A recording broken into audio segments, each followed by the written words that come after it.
As we conclude our exploration of ancient Roman gladiators, it's important to reflect on the complex nature of their existence. These warriors, often slaves or prisoners, were both revered and exploited by Roman society. While gladiatorial combat was a cornerstone of Roman entertainment, it was also a brutal and often fatal profession. The average life expectancy of a gladiator was remarkably short, with many perishing in their first few matches. However, those who survived and gained fame could achieve a level of celebrity status and even earn their freedom. The gladiatorial games also served a political purpose, allowing emperors and wealthy citizens to curry favor with the masses through elaborate spectacles. These events were not just about combat, but also included animal hunts, executions, and reenactments of famous battles. As Roman society evolved, so did attitudes towards gladiatorial combat. By the late 4th century CE, changing religious and moral views led to a decline in the popularity of these bloody spectacles.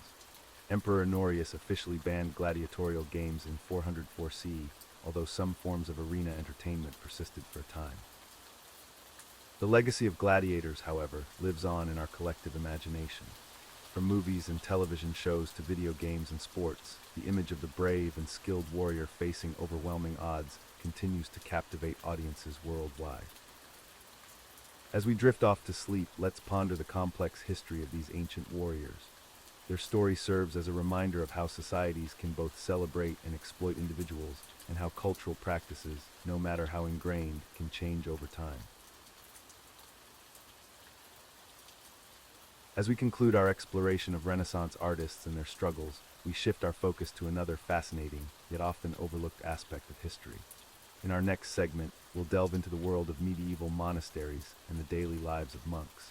These religious enclaves played a crucial role in preserving knowledge and shaping European culture during the Middle Ages. As we journey through time, let's step into the gritty world of Victorian England.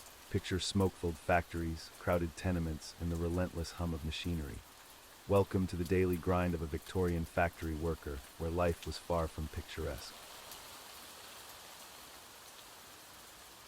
As we delve deeper into the annals of history, let's turn our attention to the living conditions of Victorian factory workers. The Industrial Revolution brought about significant changes in urban landscapes, but not all of these changes were for the better. In the crowded cities of 19th century Britain, factory workers often found themselves crammed into hastily constructed, substandard housing. These dwellings, known as back-to-backs, were a common sight in industrial towns and cities. As the name suggests, these houses were built literally back-to-back, sharing a rear wall with another row of houses. The typical back-to-back house was a small, two-story structure, usually no more than 15 feet square. The ground floor consisted of a single room that served as both kitchen and living area.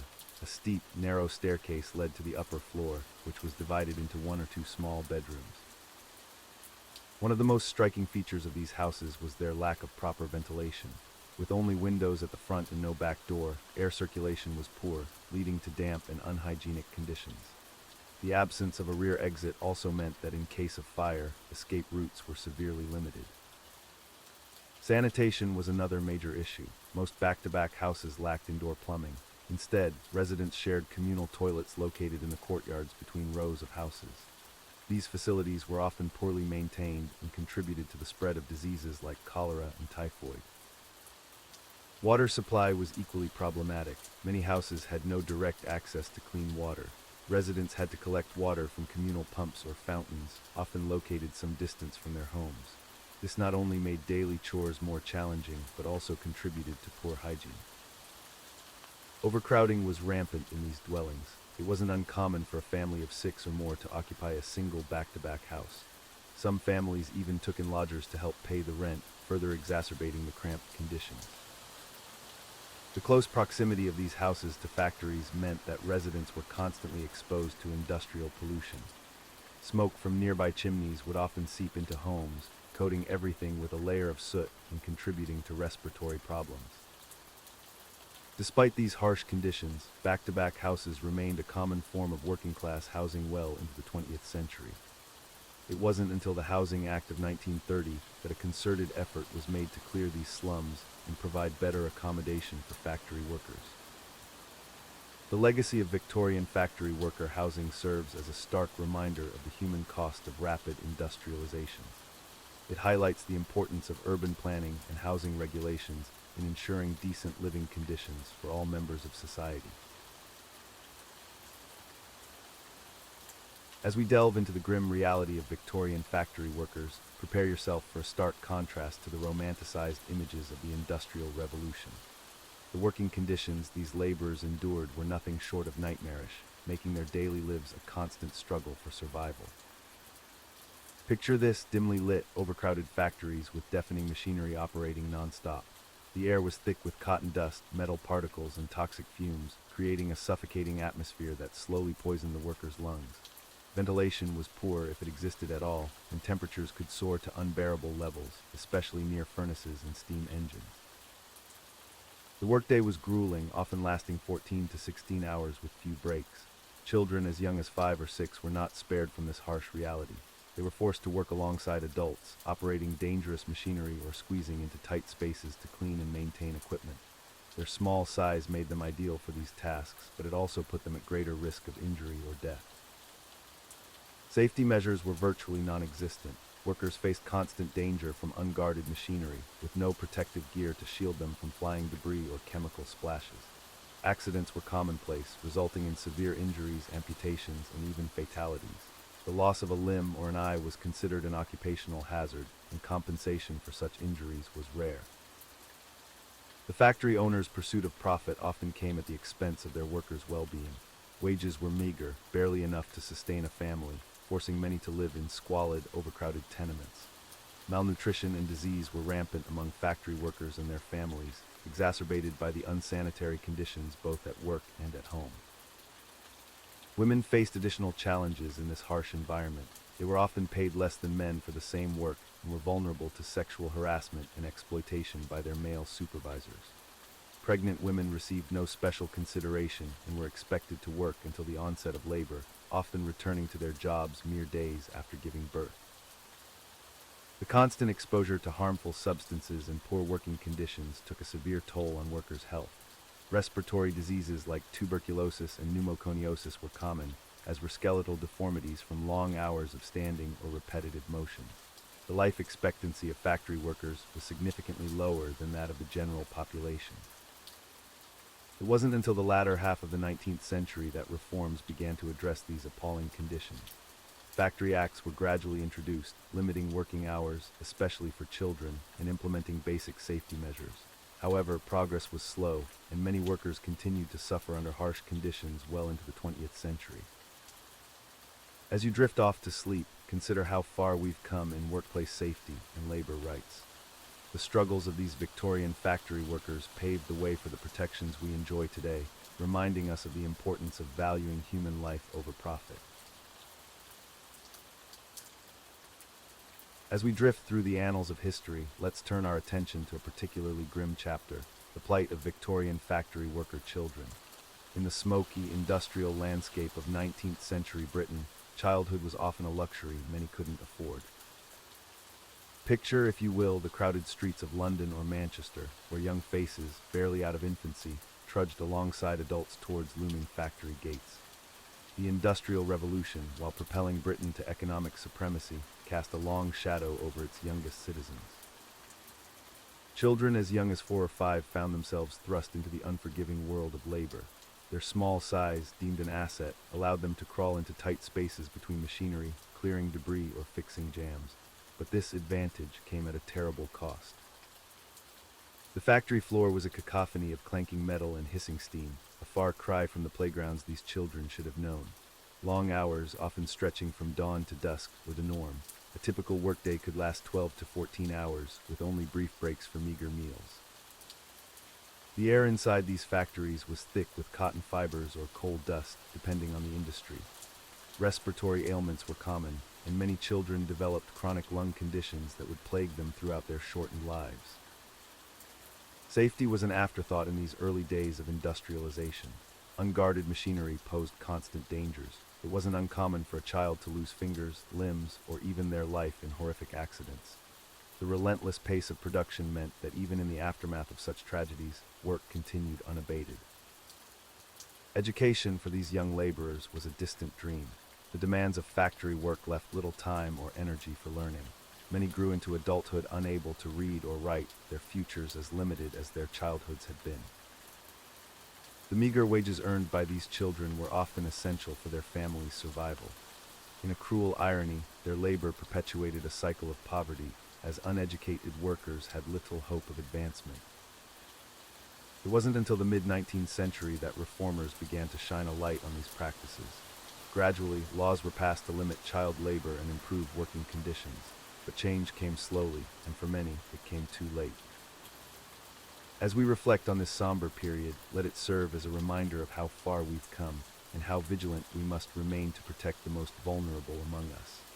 The echoes of those factory whistles may have faded, but the lessons of that era should never be forgotten. As we delve into the grim realities of Victorian-era factory life, it's important to note that worker health was often an afterthought. The Industrial Revolution brought unprecedented productivity, but at a severe cost to those toiling in the factories. One of the most common health issues faced by Victorian factory workers was respiratory problems. The air in these cramped, poorly ventilated spaces was thick with cotton dust, metal particles, and chemical fumes. Workers would often develop chronic lung conditions like bisonosis, also known as brown lung disease, particularly prevalent in textile mills. Imagine spending 14 hours a day, 6 days a week, breathing in air so dense with cotton fibers that it looked like a fog. This was the reality for many textile workers, leading to persistent coughing, chest tightness, and eventually, severe lung damage. But respiratory issues were just the beginning. The deafening noise of machinery was another significant health hazard. Workers were exposed to constant, thunderous sounds that could reach up to 100 decibels or more. This continuous assault on their hearing often led to partial or complete deafness by middle age. The relentless nature of factory work also took a toll on workers' musculoskeletal systems. Repetitive motions, heavy lifting, and long hours standing on hard floors led to chronic pain, deformities, and early-onset arthritis. It wasn't uncommon to see workers with hunched backs, twisted limbs, or permanently damaged joints. Children, who made up a significant portion of the workforce, were particularly vulnerable. Their growing bodies were often stunted or deformed by the harsh working conditions. Many developed a condition known as factory leg, where their legs would bow outward due to long hours of standing on hard surfaces. The lack of proper safety measures also led to horrific accidents. Workers could lose fingers, hands, or even entire limbs to the unguarded machinery. Burns from steam or molten metal were commonplace in foundries and metalworking factories. Perhaps most insidious were the long-term effects of exposure to toxic substances. Lead poisoning was rampant in pottery factories, causing tremors, memory loss, and even madness. In match factories, workers developed phossy jaw, a painful and disfiguring condition caused by exposure to white phosphorus. The cumulative effect of these health issues was a dramatically reduced life expectancy. Many factory workers didn't live past their 40s, their bodies worn down by years of grueling labor and hazardous conditions. It would take decades of labor reforms and increased awareness of occupational health to address these issues. The legacy of the Victorian factory workers' struggle serves as a stark reminder of the human cost of rapid industrialization without adequate protections for workers' health and safety. As we delve into the grim realities of Victorian factory life, let's explore the meager and often insufficient diet of the average worker. The Industrial Revolution may have brought technological advancements, but it certainly didn't improve the nutritional standards for the working class. Factory workers typically started their day with a breakfast of bread and dripping. Dripping, for those unfamiliar, was essentially congealed fat leftover from roasting meat. It was cheap, filling, and provided much-needed calories for the long workday ahead. Lunch, if it could be called that, was often nothing more than a slice of bread with cheese or perhaps some cold bacon. Many workers couldn't afford meat regularly, so protein was a luxury. Some might have had access to a thin, watery soup provided by their employers, but this was far from nutritious. Dinner, the main meal of the day, usually consisted of potatoes and whatever vegetables were cheapest and in season. Cabbage was a common staple. Meat, when available, was often in the form of offal or the cheapest cuts, boiled to make it last longer. Tea was a popular beverage, but not the kind we might imagine today. It was often weak, reused multiple times, and sweetened with molasses rather than sugar. This drink provided a small energy boost and helped to mask the taste of often questionable water quality. The lack of fresh fruits and vegetables in their diet led to widespread vitamin deficiencies. Scurvy, typically associated with sailors, was not uncommon among factory workers. Rickets caused by vitamin D deficiency was also prevalent, especially in children working in dimly lit factories. Malnutrition was rampant, affecting not only the workers' health but also their productivity. Ironically, the very system that demanded their labor was undermining their ability to perform effectively. Workers often suffered from fatigue, weakness, and increased susceptibility to diseases. Some factories established canteens where workers could purchase food, but these were often overpriced and of poor quality. Many workers preferred to bring food from home, which usually meant more bread and perhaps some cheese or a piece of fruit if they were lucky. The monotony of this diet was occasionally broken by seasonal treats. During harvest time, workers might enjoy more fresh vegetables. Christmas might bring a slightly more substantial meal, though still far from lavish by today's standards. It's worth noting that this poor diet wasn't just a result of low wages. Many workers lacked the knowledge and facilities to prepare more nutritious meals. Long working hours left little time for food preparation, and many lived in crowded conditions with limited cooking facilities. The Victorian factory worker's diet serves as a stark reminder of the human cost of industrialization. It would take decades of labor reforms and improved understanding of nutrition before significant improvements were made to the working class diet. While we often picture Victorian factory workers as downtrodden souls with no time for leisure, the reality of their social lives was a bit more nuanced. Let's explore how these hardworking individuals managed to find moments of joy and connection amidst their grueling schedules. First, it's important to note that factory workers typically labored for 10 to 12 hours a day, 6 days a week. This left precious little time for socializing, but they made the most of what they had. Sundays, being the day of rest, became the primary opportunity for social gatherings and recreational activities. One popular pastime for factory workers was visiting the local pub. These establishments served as community hubs where workers could unwind, share stories, and momentarily forget the hardships of their daily lives. However, the temperance movement of the era often frowned upon this practice, leading to complex social dynamics. For those seeking more wholesome entertainment, music halls gained popularity in the mid-19th century. These venues offered a variety of performances, from comedy acts to singing and dancing. Factory workers would save their pennies to enjoy an evening of laughter and merriment, providing a much-needed escape from the monotony of factory life. Religious institutions also played a significant role in the social lives of Victorian factory workers. Churches and chapels organized social events, picnics, and even educational classes. These gatherings offered a sense of community and support that was often lacking in the harsh industrial environment. Sports and outdoor activities became increasingly popular as the century progressed. Football clubs, in particular, began to emerge, with many factory workers joining teams or becoming avid supporters. These clubs fostered a sense of camaraderie and friendly competition among workers from different factories. For those with a thirst for knowledge, mechanics institutes and working men's clubs offered libraries and lectures on various topics. These institutions provided opportunities for self-improvement and intellectual stimulation, allowing factory workers to expand their horizons beyond the confines of their daily routines. As urbanization increased, public parks became vital spaces for social interaction. On rare days off, factory workers and their families would flock to these green oases, enjoying picnics, games, and the simple pleasure of fresh air, a stark contrast to the polluted factory environment. Despite these outlets for socializing, it's crucial to remember that the lives of Victorian factory workers were still incredibly challenging. Long hours, dangerous working conditions, and low wages meant that many struggled to find the energy or resources for regular social activities. The moments of joy and connection they did experience were all the more precious because of their rarity. As we conclude our exploration of the Victorian factory worker's life, it's clear that their existence was far from enviable. The Industrial Revolution may have brought technological advancements, but it came at a steep human cost. Workers faced grueling 14-hour days, 6 days a week, with barely any time for rest or personal life. The constant drone of machinery and the suffocating air filled with cotton fibers or coal dust took a severe toll on their health. Respiratory diseases, hearing loss, and physical injuries were commonplace. Children as young as 5 were not spared from this harsh reality. They were forced to work in dangerous conditions, their small hands useful for reaching into tight spaces between machines. Education and childhood were luxuries many could not afford.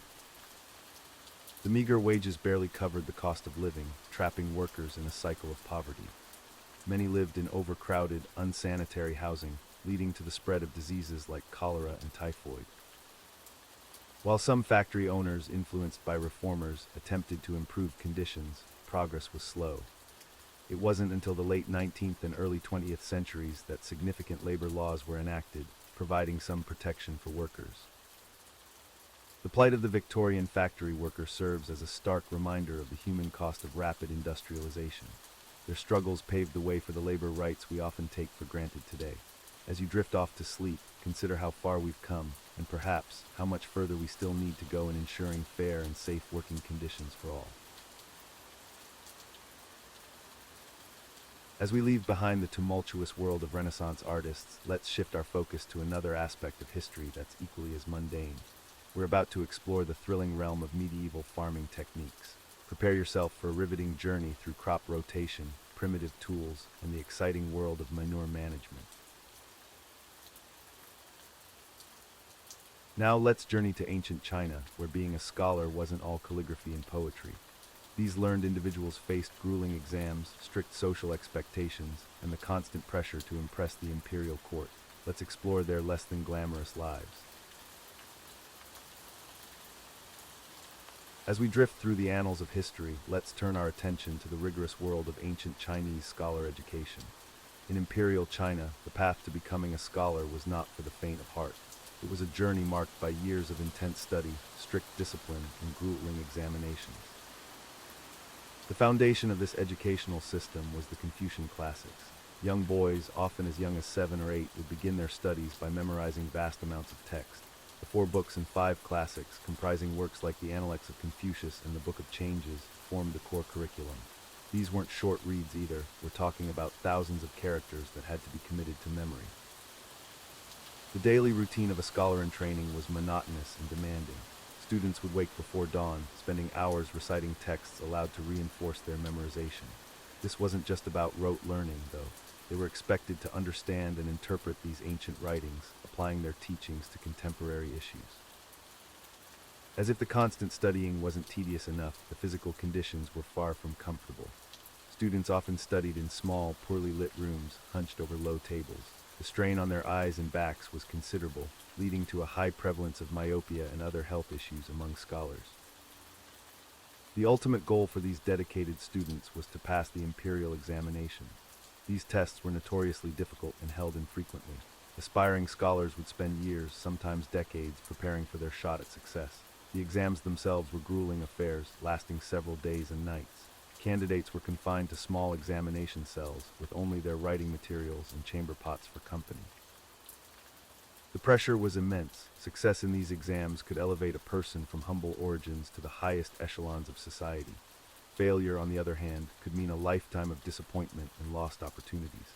Many candidates attempted the exams multiple times throughout their lives, with some continuing well into old age. Despite the hardships, this system produced some of China's greatest thinkers, poets, and administrators. However, it also led to a somewhat stagnant intellectual environment, with creativity often stifled by the need to conform to established interpretations of classical texts. As we ponder the dedication of these ancient scholars, perhaps our own academic struggles seem a little less daunting. Their tireless pursuit of knowledge, despite the monotony and difficulty, serves as a testament to the human capacity for perseverance. Now, let the rhythmic chanting of Confucian classics lull you into a peaceful slumber. As we drift through the annals of history, let's turn our attention to ancient China, where the pursuit of knowledge took on a particularly grueling form. The imperial examination system, or keju, was a cornerstone of Chinese society for over 1,300 years, from the Sui dynasty in 605 CE to its abolition in 1905. These examinations were designed to select the most qualified candidates for positions in the imperial bureaucracy. However, the process was far from a simple test of knowledge. It was a grueling ordeal that could make or break a scholar's entire future. Imagine dedicating your entire life to studying the Confucian classics, memorizing vast amounts of text, and perfecting your calligraphy, all in preparation for a series of exams that could last for days on end. The pressure was immense, as success in these exams was often the only path to social mobility and prestige in Chinese society. The examination process itself was a test of endurance as much as it was of knowledge. Candidates would be locked in small examination cells, barely larger than a closet, for days at a time. These cells, known as cow sheds, were Spartan affairs with just enough room for a desk and a bed. During the exam, scholars were not allowed to leave their cells or communicate with anyone. They had to bring their own food in chamber pots, creating an environment that was as much about physical stamina as it was about intellectual prowess. The exams themselves were incredibly demanding. Candidates had to compose essays and poems on set topics, demonstrating their mastery of classical texts and their ability to apply Confucian principles to governance. The slightest mistake in calligraphy or citation could result in immediate failure. The competition was fierce. In some years, only a tiny fraction of candidates would pass. For instance, in the Tang Dynasty, it's estimated that only about 1% of candidates passed the highest level of exams. This meant that many scholars spent their entire lives preparing for and taking these exams, only to fail repeatedly. The toll on mental health was significant. There are historical accounts of candidates going mad from the stress, and even cases of suicide among those who failed. The pressure was so intense that it gave rise to a phenomenon known as examination hell. Despite its rigors, or perhaps because of them, success in these exams was highly prestigious. Those who passed the highest levels could look forward to lucrative government positions and social status. However, for the vast majority who failed, the consequences could be devastating, leading to a life of poverty and shame. As we ponder this ancient system of scholarly torture, perhaps our own academic pressures don't seem quite so bad in comparison. The next time you're stressed about an exam, just be grateful you're not locked in a tiny cell for days on end, composing poetry under the watchful eyes of imperial examiners. As we drift further into the annals of history, let's explore the daily life of an ancient Chinese scholar. These learned individuals were the backbone of China's imperial bureaucracy, dedicating their lives to the pursuit of knowledge and the mastery of the Confucian classics. Our scholar's day would begin before dawn, as he rose with the first light to start his rigorous routine. The early morning hours were considered the most conducive to study and self-cultivation. He would light a small oil lamp and begin his daily readings, often starting with the Analects of Confucius or other canonical texts. Dressed in long, flowing robes made of silk or cotton, our scholar would then prepare for the day ahead. Personal hygiene was of utmost importance, as it reflected one's inner virtue. He would wash his face and hands with warm water, carefully combing his long hair and beard if he had one. Breakfast would be a simple affair, usually consisting of rice porridge, pickled vegetables, and perhaps some dried fish. The scholar's diet was meant to be modest, as overindulgence was seen as a distraction from intellectual pursuits. The majority of the day would be spent in study and writing.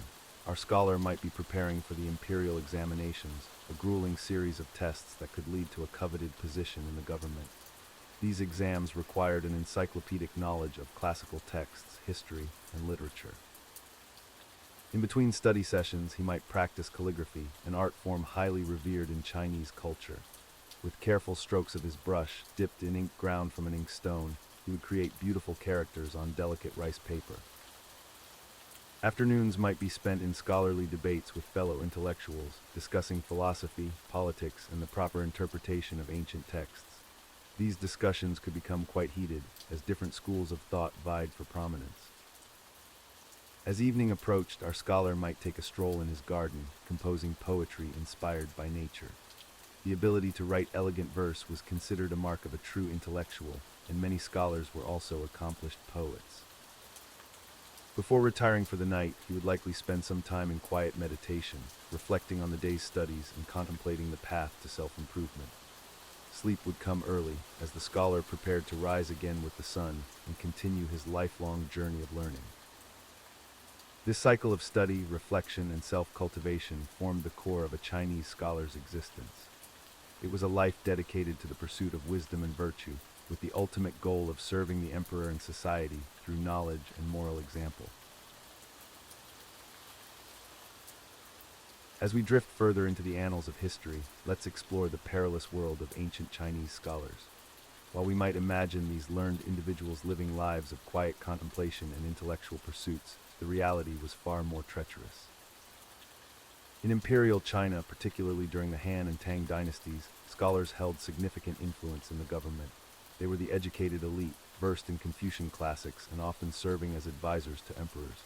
However, this proximity to power came with considerable risks. One of the most notorious dangers faced by scholars was the concept of guilt by association. If a scholar's patron or superior fell out of favor with the emperor, everyone connected to them could face severe consequences. This meant that even the most talented and loyal scholars could find themselves exiled, imprisoned, or worse, simply because of who they knew.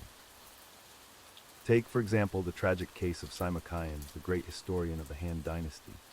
When he defended a disgraced general, Emperor Wu was so enraged that he gave Sima Qian a choice: face execution or undergo castration. Sima Qian chose the latter, a decision that allowed him to complete his monumental work, Records of the Grand Historian, but at a terrible personal cost. Another constant threat was the ever-changing political landscape. Scholars often found themselves caught between competing factions at court. One day, their ideas might be in favor; the next, they could be accused of sedition. The infamous burning of books and burying of scholars during the Qin dynasty stands as a stark reminder of how quickly fortunes could change. Even the process of the imperial examinations, which scholars underwent to secure government positions, was fraught with danger. Cheating was rampant, and accusations of fraud could destroy a scholar's reputation and future prospects. Moreover, the stress and pressure of these exams were so intense that candidates sometimes died during the multi-day testing process. Scholars also had to be extremely careful in their writings and speech. A misinterpreted poem or an ill-timed criticism of government policy could lead to dire consequences. Many scholars developed the art of writing in subtle, allegorical ways to express their true opinions without risking their lives. Despite these dangers, many continued to pursue the path of scholarship, driven by a combination of Confucian ideals of service to the state and the potential for power and influence. It was a precarious balance between intellectual integrity and political survival, where one wrong move could mean the difference between acclaim and oblivion. As we ponder the challenges faced by these ancient intellectuals, perhaps we can appreciate the relative safety of modern academic pursuits. The next time you find yourself stressed about a deadline or a difficult exam, just remember, at least your life doesn't hang in the balance. As we drift through the annals of history, let's turn our gaze to ancient China, where the life of a scholar was far from the romanticized vision we might imagine. In fact, the social expectations placed upon these learned individuals were often suffocating and incredibly demanding. Picture yourself as a young aspiring scholar in imperial China. From an early age, you'd be thrust into a world of rigorous study and endless examinations. The ultimate goal: to pass the imperial civil service exams, a feat that could take decades of preparation and multiple attempts. These exams weren't just about demonstrating knowledge. They were a grueling test of endurance, sometimes lasting for days on end. Candidates would be locked in small examination cells, barely large enough to sit in, with only their writing materials and meager provisions. But the pressure didn't end with passing the exams. Once you became a scholar official, society's expectations only grew. You were expected to be a paragon of virtue, well-versed in Confucian classics, poetry, calligraphy, and painting. Any moral misstep could lead to severe consequences, including exile or execution. The weight of maintaining a spotless reputation was constant. Scholars were under scrutiny not just for their academic prowess, but for their personal conduct as well. Engaging in manual labor or trade was considered beneath their station, limiting their means of supporting themselves if they fell out of favor with the imperial court. Family expectations added another layer of pressure. As a scholar, you were expected to bring honor and advancement to your clan. Failure to secure a high-ranking position could be seen as letting down not just yourself, but generations of ancestors and living relatives. The demanding nature of scholarly life often led to neglect of personal relationships. Many scholars spent years away from their families, pursuing education or postings in distant provinces. This separation could strain marriages and parent-child bonds, creating a sense of isolation despite their elevated social status. Even leisure activities were scrutinized. Scholars were expected to engage in refined pastimes like poetry composition, tea ceremonies, and landscape painting. These weren't just hobbies, but essential skills for networking and demonstrating cultural sophistication. The burden of knowledge was also a heavy one. Scholars were expected to have answers for complex philosophical and moral questions, often being called upon to advise rulers on matters of state. A wrong piece of advice could lead to disastrous consequences, both for the nation and the scholar's career. As we ponder the life of an ancient Chinese scholar, we might find ourselves grateful for the relative freedom of modern academic pursuits. The rigid expectations and constant pressure to perform would likely leave many of us longing for a simpler, less scrutinized existence. In ancient China, being born into a scholar family might sound prestigious, but it often came with unbearable pressure. Let's explore why it sucked to be a young member of these esteemed households.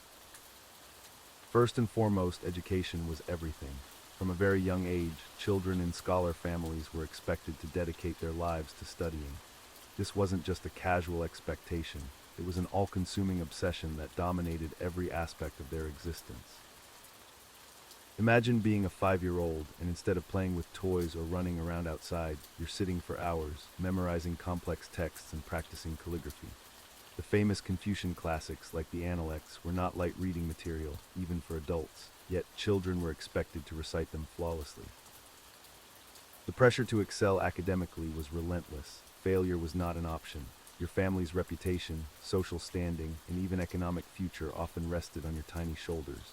Talk about a heavy burden for a child to bear. And let's not forget the imperial examinations. These grueling tests were the key to securing government positions, which were highly coveted in ancient Chinese society. Preparing for these exams was a lifelong process, starting from childhood and often continuing well into adulthood. The exams themselves were a nightmare.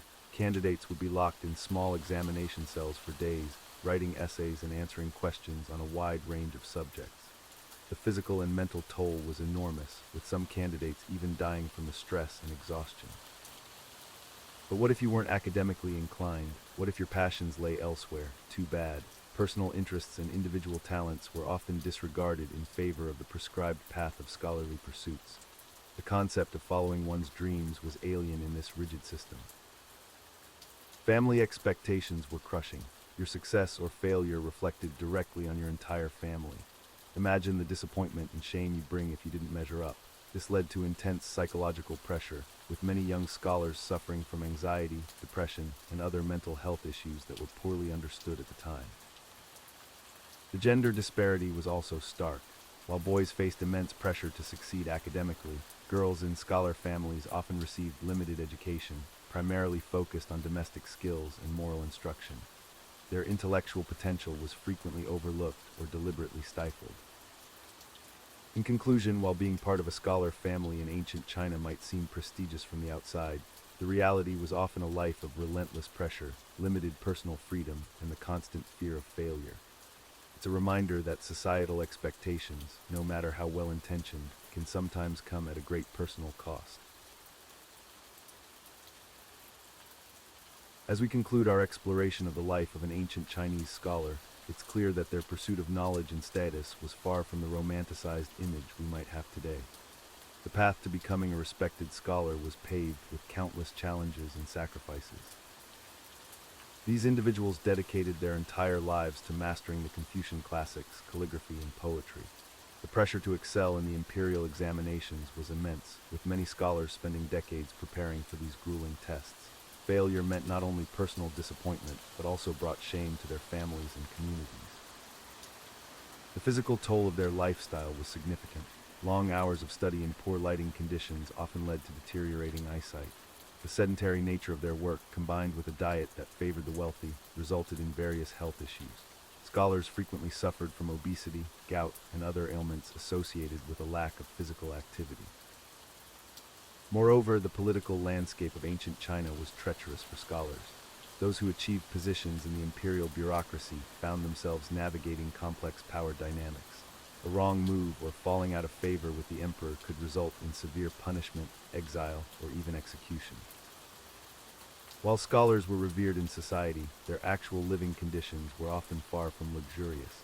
Many lived modest lives, struggling to balance their intellectual pursuits with the need to provide for their families. The pressure to maintain their status and continue their studies was a constant source of stress. In retrospect, the life of an ancient Chinese scholar was one of dedication, sacrifice, and often unfulfilled ambitions. Their pursuit of knowledge and societal recognition came at a great personal cost, reminding us that even in highly esteemed professions, hardship and struggle were ever-present companions. As we conclude our exploration of Renaissance artists' struggles, we shift our focus to another intriguing period in history. Our next topic delves into the often overlooked challenges faced by medieval monks in their daily lives. From strict routines to harsh living conditions, these dedicated individuals endured much in their pursuit of spiritual enlightenment and scholarly preservation. Now let's delve into the world of medieval midwifery. While we often romanticize the past, the reality for these crucial healthcare providers was far from glamorous. Prepare yourself for a journey into the challenging and often dangerous life of a medieval midwife. In the medieval period, the role of a midwife was both crucial and perilous. Let's delve into the fascinating, yet often gruesome, world of medieval midwife training. Aspiring midwives in the Middle Ages didn't have the luxury of formal medical schools or standardized training programs. Instead, their education was primarily hands-on, passed down through generations of women. The process of becoming a midwife was a long and arduous journey, often beginning in childhood. Young girls, usually around the age of 10 or 12, would start by assisting experienced midwives. They'd observe births, learn about herbs and remedies, and gradually take on more responsibilities. This apprenticeship could last anywhere from 5 to 15 years, depending on the mentor and the apprentice's aptitude. One of the most challenging aspects of midwife training was learning to identify and manage complications during childbirth. Without modern medical knowledge or equipment, midwives relied heavily on their senses and intuition.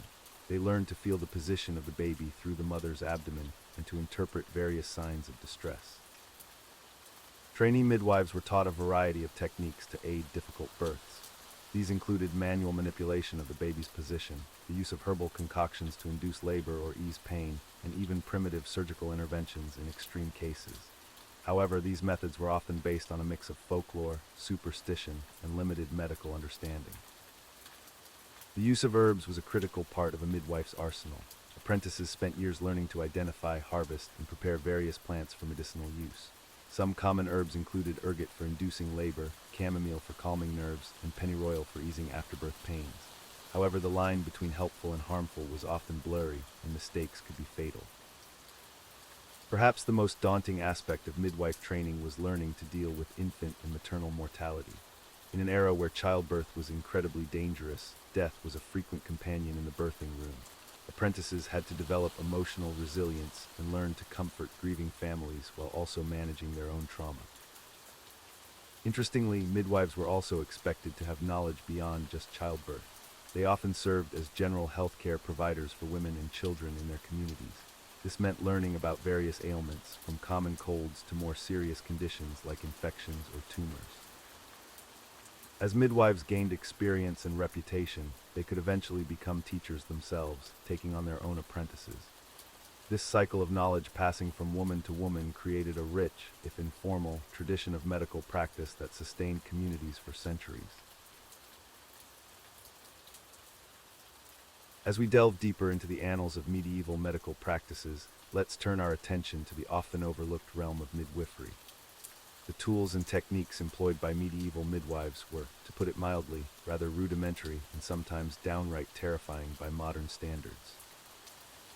One of the most common tools in a midwife's arsenal was the birthing stool. This wooden contraption, resembling a chair with a crescent-shaped seat, was designed to support the mother during labor. While it may seem primitive, the birthing stool actually allowed for a more natural birthing position compared to lying flat, which became popular in later centuries. Another essential item was the swaddling cloth. These long strips of linen were used to wrap newborns tightly, believed to promote straight limbs and proper growth. However, this practice often restricted the baby's movement and could lead to hip dysplasia if done incorrectly. For more complicated deliveries, midwives relied on forceps. Medieval forceps were far from the refined instruments we know today. Often made of iron and lacking the finesse of modern designs, these tools could cause significant trauma to both mother and child if not used with extreme caution. In cases where the baby was in a breech position, midwives would employ a rather alarming tool called a crochet. This hook-like instrument was used to manipulate the baby's position, or, in dire circumstances, to extract a deceased fetus.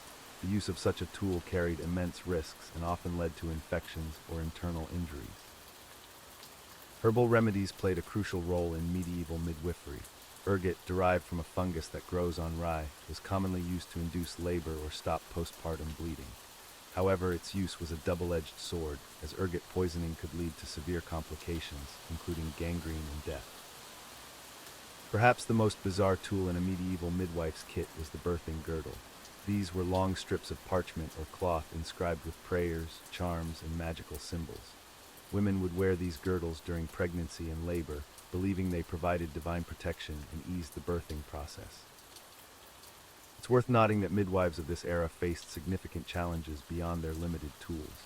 They often worked in unsanitary conditions, lacked formal medical training, and were sometimes viewed with suspicion due to their knowledge of herbs and natural remedies. Despite these obstacles, many midwives developed considerable skill and played a vital role in their communities. As we reflect on these medieval midwifery practices, it's clear that childbirth was a far more perilous endeavor in those times. The tools and techniques, while innovative for their era, pale in comparison to the medical advancements we enjoy today. It's a stark reminder of how far we've come in ensuring safer and more comfortable birthing experiences for mothers and their newborns. As we drift through the annals of history, let's pause to consider the often overlooked role of medieval midwives. These unsung heroines faced a myriad of challenges that would make even the bravest among us shudder. In the dimly lit chambers of medieval Europe, midwives were more than just birth attendants. They were the guardians of life's most precious moments, navigating a treacherous landscape of superstition, limited medical knowledge, and societal pressures. Imagine, if you will, a world where the simple act of bringing new life into the world was fraught with danger at every turn. Midwives operated without the benefit of modern medical equipment or sanitation practices. Their tools were rudimentary at best, often nothing more than clean linens, herbal remedies, and their own experienced hands. The challenges began long before labor. Midwives were expected to provide prenatal care, relying on folklore and generations of passed-down wisdom. They advised expectant mothers on diet, exercise, and even spiritual matters, all in an attempt to ensure a safe delivery. But the real test came during childbirth itself. In an era without pain relief or emergency surgical interventions, midwives had to rely on their wits and skills to manage complicated deliveries. They became experts in maneuvering bobbies into the correct position, often resorting to physical manipulation of both mother and child. The stakes were impossibly high. Maternal and infant mortality rates were staggering by today's standards. A midwife's reputation, and indeed her very livelihood, hung in the balance with each birth she attended. Success meant celebration. Failure could lead to accusations of incompetence or even witchcraft. Speaking of witchcraft, midwives often walked a fine line between medicine and mysticism. Their knowledge of herbs and natural remedies sometimes led to suspicion from religious authorities. Many midwives found themselves caught between the expectations of their community and the watchful eye of the church. Despite these challenges, medieval midwives played a crucial role in their communities. They were often the only source of medical care for women, dealing not just with childbirth but also with general gynecological issues, and even serving as unofficial counselors on matters of marriage and family life. Their profession demanded not just skill, but also discretion and diplomacy. Midwives were privy to the most intimate secrets of the families they served, from illegitimate births to domestic disputes. Maintaining confidentiality was paramount to their continued acceptance in society. As we reflect on the hardships faced by these remarkable women, we gain a deeper appreciation for the advances in modern medicine. The next time you find yourself tossing and turning, unable to sleep, perhaps spare a thought for the medieval midwife a testament to human resilience and the enduring spirit of caregiving throughout history. As we delve into the world of medieval medicine, let's explore some of the peculiar superstitions surrounding midwifery during this era. Childbirth was a dangerous and often mysterious process, leading to a blend of practical knowledge and bizarre beliefs. One common superstition involved the placement of objects around the birthing room. Midwives would often hang keys near the door, believing they would unlock the womb and ease labor. Similarly, they might place an axe under the bed to symbolically cut the pain. Herbs played a significant role in medieval midwifery, but their use often bordered on the magical. For instance, mugwort was thought to ward off evil spirits that might harm the mother or child. Midwives would burn it in the room or have the mother wear it as an amulet. The concept of sympathetic magic was prevalent. This belief suggested that objects resembling body parts could influence those parts. As such, midwives might use red objects to stop bleeding or phallic-shaped stones to promote fertility. Animal parts were also incorporated into birthing rituals. Eagle stones, actually fossilized clay, were thought to prevent miscarriage when tied to the thigh. Some midwives even recommended wearing a bear's right paw to ease labor pains. Astrology played a significant role in medieval midwifery. The position of the stars and planets at the time of conception or birth was believed to influence the child's future. Midwives might consult crude astrological charts to determine the best time for certain procedures or to predict the baby's sex. Superstitions also extended to the afterbirth. The placenta was often buried in a specific location, such as under a fruit tree, to ensure the child's future prosperity. In some regions, it was dried and ground into a powder for medicinal use. Interestingly, some midwives believed that the mother's thoughts during pregnancy could influence the child's appearance or personality. They advised women to look at beautiful objects or think positive thoughts to ensure an attractive and well-mannered baby. Despite these superstitions, it's important to note that many medieval midwives also possessed practical knowledge passed down through generations. They understood the basics of hygiene, the importance of positioning during labor, and the use of certain herbs for pain relief. As we reflect on these medieval midwifery superstitions, we can appreciate how far medical knowledge has come. Yet, it's also a reminder of the human desire to find meaning and control in the face of uncertainty, a trait that persists even in our modern world. As we delve deeper into the annals of history, we encounter yet another profession fraught with unexpected dangers, the medieval midwife. While bringing new life into the world might seem like a noble calling, for these women, it was a path laden with legal perils and societal suspicion. In the Middle Ages, midwifery was one of the few professional roles available to women.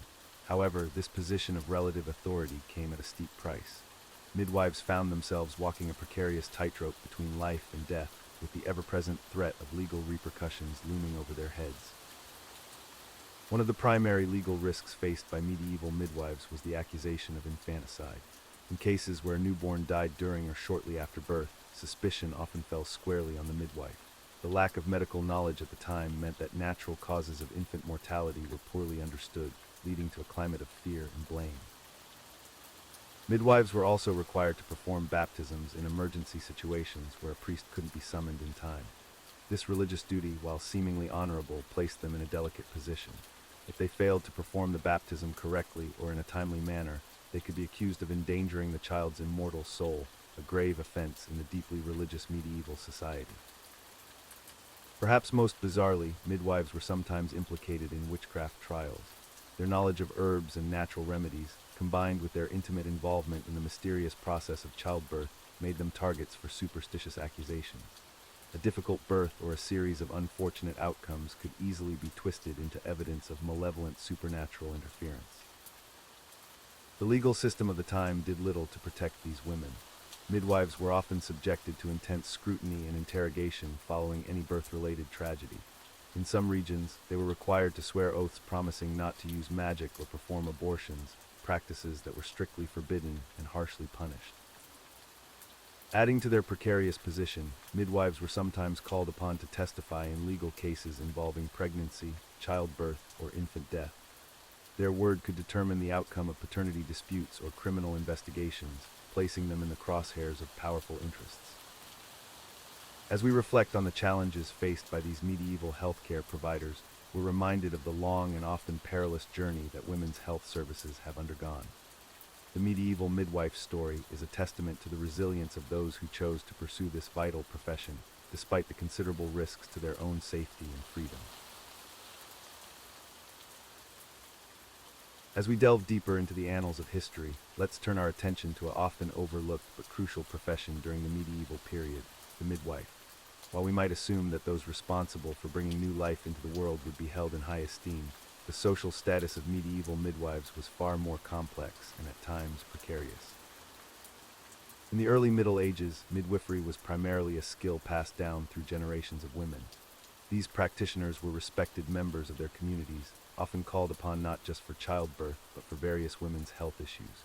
Their knowledge of herbal remedies and practical experience made them invaluable in a time when formal medical training was scarce.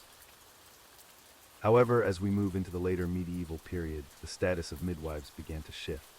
The rise of universities and formal medical education, which excluded women, started to challenge the traditional role of midwives. Male physicians, armed with theoretical knowledge but often lacking practical experience in childbirth, began to assert their authority over reproductive health. This shift was further complicated by the Church's growing influence on medical practices. Midwives found themselves in a delicate position, needing to balance their traditional methods with increasing scrutiny from religious authorities. In some regions, they were required to obtain licenses from the Church, swearing oaths to not use magic or superstition in their work. The social status of midwives varied greatly depending on location and time period. In some areas, they maintained their respected position, particularly in rural communities where access to university-trained physicians was limited. In urban centers, however, their status often declined as they faced competition from male practitioners. Interestingly, midwives sometimes found themselves in roles beyond childbirth. They were occasionally called upon as expert witnesses in legal cases involving pregnancy, childbirth, or infant mortality. This dual role as both medical practitioner and legal consultant highlights the complex nature of their social standing. Perhaps most troubling was the association some midwives faced with witchcraft during the later medieval and early modern periods. Their knowledge of herbs and reproductive health sometimes led to suspicion, particularly if a birth went wrong or if infant mortality rates were high. This association could have dire consequences during times of witch hunts. Despite these challenges, many midwives continued to play a vital role in their communities. Their practical skills and intimate knowledge of women's health remained invaluable, especially among the lower classes who couldn't afford the services of university-trained physicians. As we reflect on the social status of medieval midwives, we're reminded of the complex interplay between gender, knowledge, and power in historical societies. Their story is one of resilience in the face of changing social, religious, and medical landscapes, a testament to the enduring importance of practical wisdom and community-based care. As we conclude our exploration of the medieval midwife's challenging profession, it's clear that these women played a crucial role in society despite facing numerous obstacles and dangers. Their work was not only physically demanding, but also fraught with legal and spiritual perils.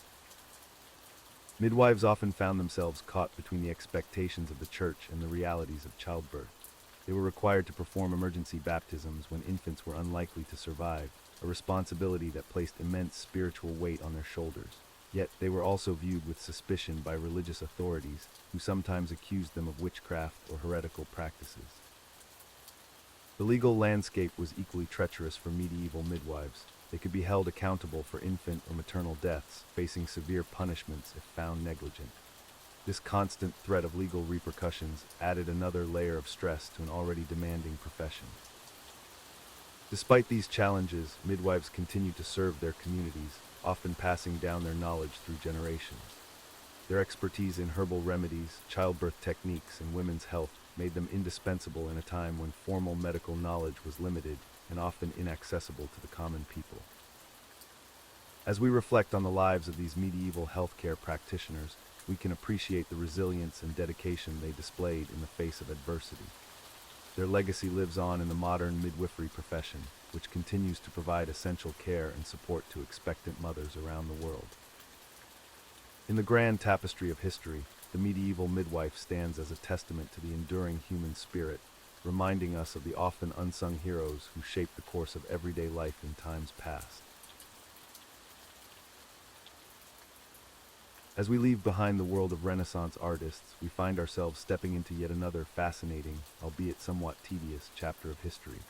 Our next topic might not involve paint and sculptures, but it certainly has its fair share of intrigue and, dare I say, boredom. So let's transition to our next historical snooze fest, shall we? As we shift our gaze from the Renaissance to the New World, let's explore the life of colonial American farmers. These hardy souls faced numerous challenges as they tilled the soil and built a new society in an unfamiliar land. Prepare for a journey through time. As we delve deeper into the annals of history, let's turn our attention to the colonial American farmer and the arduous task of land clearing. Picture yourself in the vast, untamed wilderness of early America, where dense forests stretched as far as the eye could see. In the 17th and 18th centuries, settlers arriving from Europe faced an immediate challenge, transforming this wild landscape into arable land. The process was backbreaking, time-consuming, and fraught with danger. First, the farmer would survey the land, selecting an area that seemed promising for cultivation. Armed with nothing more than an axe, the farmer would begin the laborious process of felling trees. This was no simple task. The forests of colonial America were home to towering giants oak, maple, and pine trees that had stood for centuries. Each swing of the axe was a test of endurance, with farmers often spending weeks or even months to clear a single acre. But felling the trees was just the beginning. Once a tree was down, the farmer faced the equally challenging task of removing the stump. Without modern machinery, this often involved digging around the stump, cutting through the roots, and then using a team of oxen to pull it from the ground. Some farmers resorted to burning the stumps, a process that could take days and posed significant fire risks. The cleared land was then littered with rocks and stones, another obstacle to cultivation. Farmers would painstakingly remove these by hand, often enlisting the help of their entire families. The stones were typically used to build walls, which served the dual purpose of clearing the fields and marking property boundaries. Once the land was finally cleared of trees, stumps, and stones, the soil itself presented yet another challenge. Years of forest growth had left the ground acidic and unsuitable for many crops. Farmers would need to invest considerable time and effort in improving the soil, often burning cleared brush to create ash that could help neutralize the acidity. This entire process could take years, and it was not uncommon for a farmer to spend a decade or more preparing land for full cultivation. The work was relentless, from sunrise to sunset, with little respite. Injuries were common, from axe wounds to crushed limbs from falling trees or rolling stones. Moreover, the farmers' efforts were often at the mercy of nature. A particularly wet season could waterlog newly cleared fields, while droughts could render all their hard work fruitless. The constant threat of crop failure loomed large, adding psychological stress to the physical toll of land clearing. As we delve into the world of colonial American farmers, let's explore their living conditions, particularly their housing. These early settlers faced numerous challenges, and their homes reflected both their resourcefulness and the harsh realities of frontier life. Colonial American farmers typically lived in simple, functional dwellings that were a far cry from the comfortable homes we know today. The most common type of house was the log cabin, a structure that became synonymous with pioneer life. These cabins were usually small, often consisting of just one room, and were built using readily available materials from the surrounding forests. The construction process was labor-intensive and time-consuming. Farmers would fell trees, strip them of bark, and notch the ends to fit together. The gaps between logs were filled with a mixture of mud, moss, and animal hair called chinking to keep out drafts and insects. Roofs were typically made of wooden shingles or thatched with local grasses. Inside these modest dwellings, space was at a premium. A single room often served multiple purposes as a kitchen, living area, and bedroom. Large families would crowd into these tight quarters, with children often sleeping in lofts accessed by ladders. Privacy was a luxury few could afford. The focal point of the cabin was usually a large fireplace which provided heat, light, and a place to cook meals. These fireplaces were notoriously inefficient, with much of the heat escaping up the chimney. In winter, families would huddle close to the fire for warmth, while summers could be stifling due to poor ventilation. Furniture was sparse and utilitarian. A rough-hewn table and benches, a few beds, and perhaps a chest for storing clothes and valuables were common. Many items served double duty. For instance, a trunk might function as both storage and seating. Windows, if present at all, were small and often covered with oiled paper or animal hides rather than glass. This allowed some light to enter, but did little to keep out the cold. Floors were typically packed earth or rough wooden planks, which were difficult to keep clean and often harbored pests. As families became more established and prosperous, they might upgrade to a frame house or even a brick structure. However, for many colonial farmers, the log cabin remained home for years or even generations. These simple dwellings stand as a testament to the resilience and adaptability of early American settlers who carved out a life in the wilderness with little more than their own labor and ingenuity. As we delve into the agricultural challenges faced by colonial American farmers, we uncover a world of struggle and perseverance that might just lull you into a peaceful slumber. Let's explore the crop-related difficulties these early settlers encountered. In the early days of colonial America, farmers faced numerous obstacles in cultivating their crops. One of the most significant challenges was the unfamiliarity with the new environment. European settlers arrived with agricultural knowledge suited to their homeland, but the climate and soil conditions in the New World were vastly different. The growing season in many parts of colonial America was shorter than what these farmers were accustomed to in Europe. This meant they had to adapt quickly or risk crop failure. Frost could arrive earlier or later than expected, potentially destroying entire harvests. Imagine the anxiety of watching the sky, hoping the weather would cooperate just long enough for your crops to mature. Soil quality posed another significant hurdle. In some regions, the soil was thin and rocky, requiring extensive clearing and preparation before planting could even begin. Farmers often had to remove countless stones from their fields, a backbreaking task that could take years to complete. In other areas, the soil was too acidic or lacked essential nutrients, leading to poor yields and stunted crops. Pests and diseases were also constant threats to colonial crops. Native insects and animals, unfamiliar to European farmers, could decimate entire fields overnight. The farmers lacked effective pesticides or repellents, often resorting to manual removal of pests or creating homemade solutions that were of limited effectiveness. Plant diseases, too, posed a significant risk. Blights and fungal infections could spread rapidly through crops, and farmers had limited understanding of how to combat these issues. They often relied on folk remedies or simply hoped for the best, watching helplessly as their hard work withered before their eyes. Water management was another critical challenge. In some areas, drainage was poor, leading to waterlogged fields that suffocated crops. In others, drought could strike, leaving farmers scrambling to irrigate their fields with primitive methods. The unpredictability of rainfall meant that each growing season was a gamble, with farmers never quite sure if they would have too much water or not enough. Despite these numerous challenges, colonial American farmers persevered, gradually adapting their techniques and developing new crop varieties better suited to their new home. Their determination laid the foundation for the agricultural abundance that would come to define much of American history. As we delve into the lives of colonial American farmers, we uncover a world where the weather was not just a topic of small talk, but a matter of life and death. These hardy souls faced an unrelenting barrage of meteorological challenges that would make even the toughest modern farmer wince.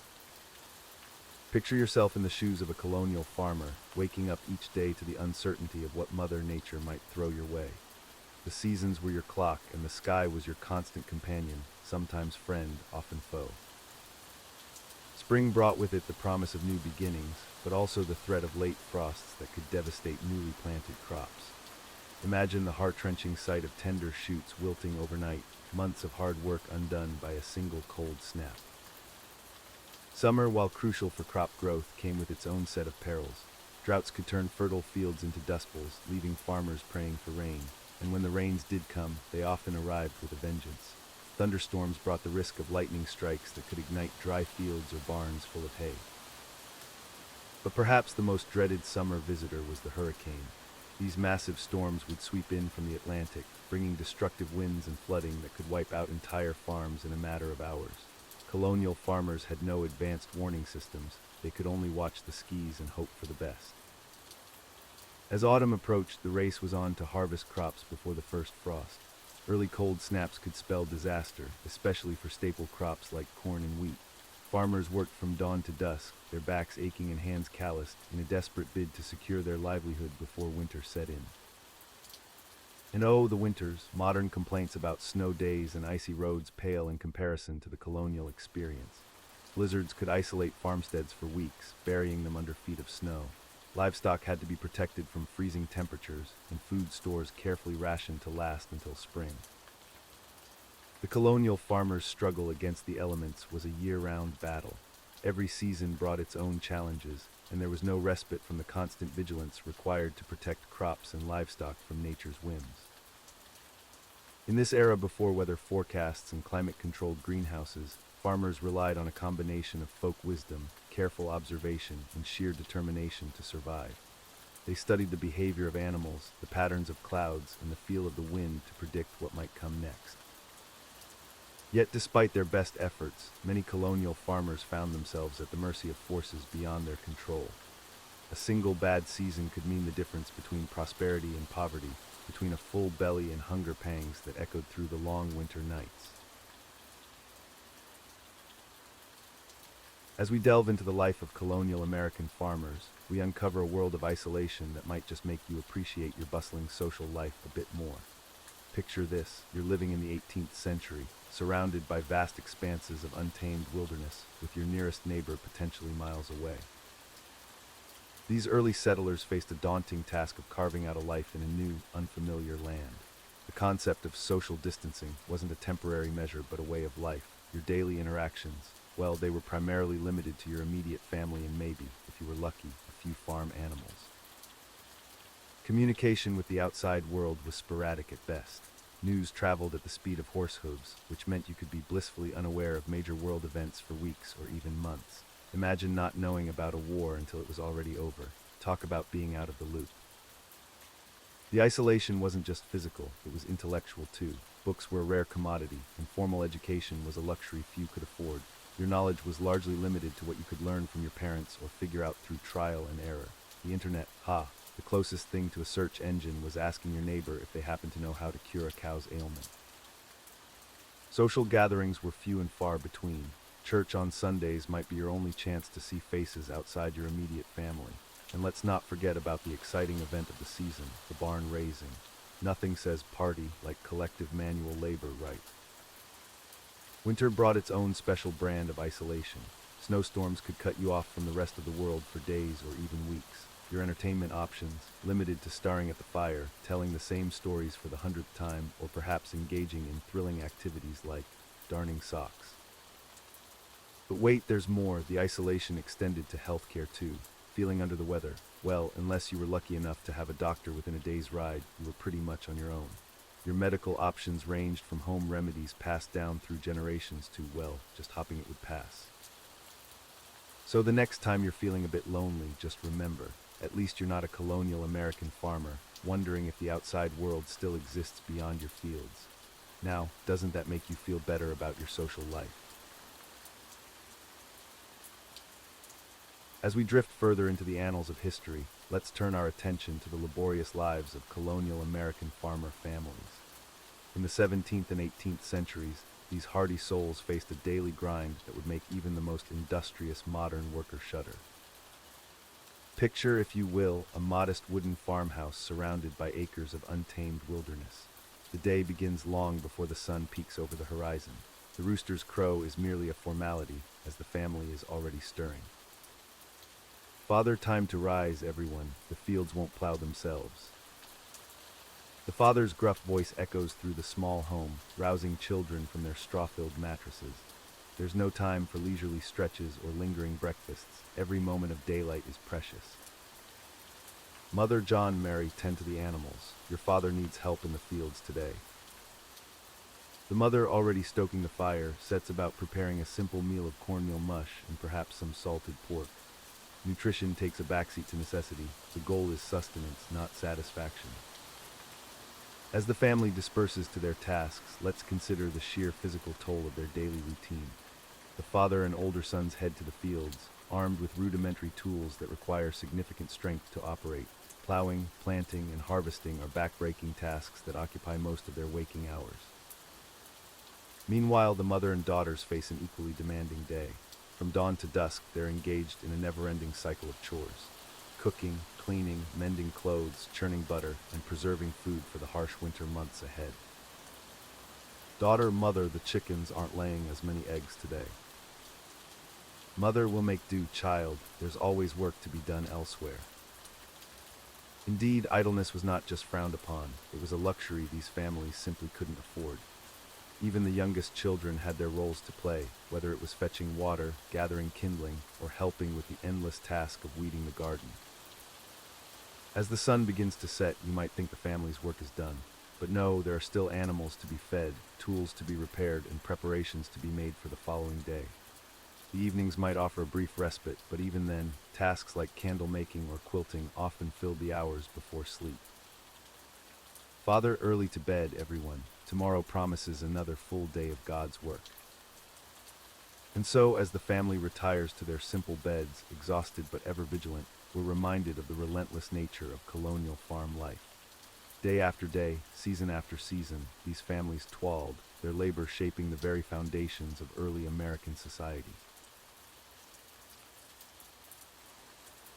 As we conclude our journey through the life of a colonial American farmer, it's clear that their existence was far from the romanticized vision we often see in history books. These hardy individuals faced a constant struggle against nature, disease, and the limitations of their era. The backbreaking labor required to clear land, plant crops, and tend to livestock left little time for leisure or personal pursuits. Farmers worked from dawn to dusk, their lives dictated by the changing seasons and the unpredictable whims of weather. The isolation of rural life meant that social interactions were limited, often restricted to occasional church gatherings or infrequent trips to town. This isolation could take a toll on mental health, particularly during harsh winters when families were essentially trapped in their homes for months on end. Despite their best efforts, colonial farmers were always at the mercy of factors beyond their control. A single bad harvest could spell disaster, leading to hunger, debt, or even the loss of their land. The constant threat of crop failure or livestock disease hung over their heads like a dark cloud. Moreover, the political and economic landscape of the time often worked against the small farmer. They had little say in the laws that governed them, and were frequently at the mercy of wealthy landowners and merchants who controlled prices and trade. In the end, the life of a colonial American farmer was one of perseverance in the face of adversity. While they may have found moments of joy and satisfaction in their work, the reality of their day-to-day existence was far from idyllic. It was a life of constant toil, uncertainty, and hardship, a stark reminder of how far we've come in terms of agricultural practices and rural living conditions. As we conclude our exploration of Renaissance artists, let's shift our focus to another fascinating aspect of history. Our next topic delves into the world of ancient Roman cuisine, where culinary practices were as complex as they were intriguing. Prepare to journey back in time to discover the unique flavors and dining customs that shaped the gastronomic landscape of one of history's most influential empires. Now let's drift back in time to ancient Egypt, where we'll explore the fascinating yet gruesome world of embalmers. These skilled professionals played a crucial role in preparing the dead for their journey to the afterlife, but as we'll soon discover, their job was far from glamorous. As we journey back through time, let's explore another peculiar profession that might just lull you into a peaceful slumber. Picture yourself in ancient Egypt, where the art of mummification was not just a sacred practice, but a highly specialized career path. Welcome to the world of ancient Egyptian embalmer training. In the land of the pharaohs, becoming an embalmer was no easy task. These specialists were responsible for preparing the deceased for their journey into the afterlife, a process that could take up to 70 days. But before one could even think about handling a royal mummy, they had to undergo years of rigorous training. The education of an aspiring embalmer began at a young age, often as an apprentice to a master in the craft.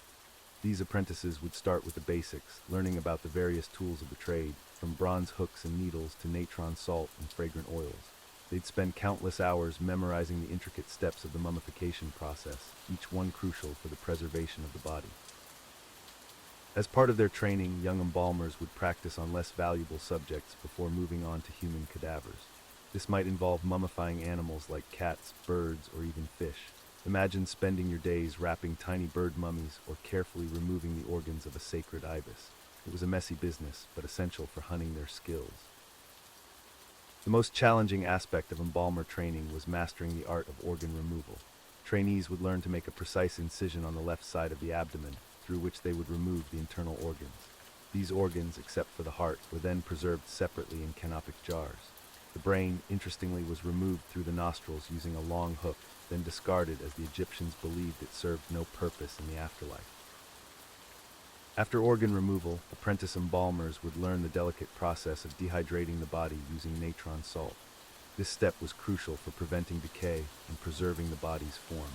They would then stuff the body with linen and fragrant materials to maintain its shape before beginning the intricate wrapping process. As they progressed in their training, apprentice embalmers would also study the religious texts and rituals associated with mummification.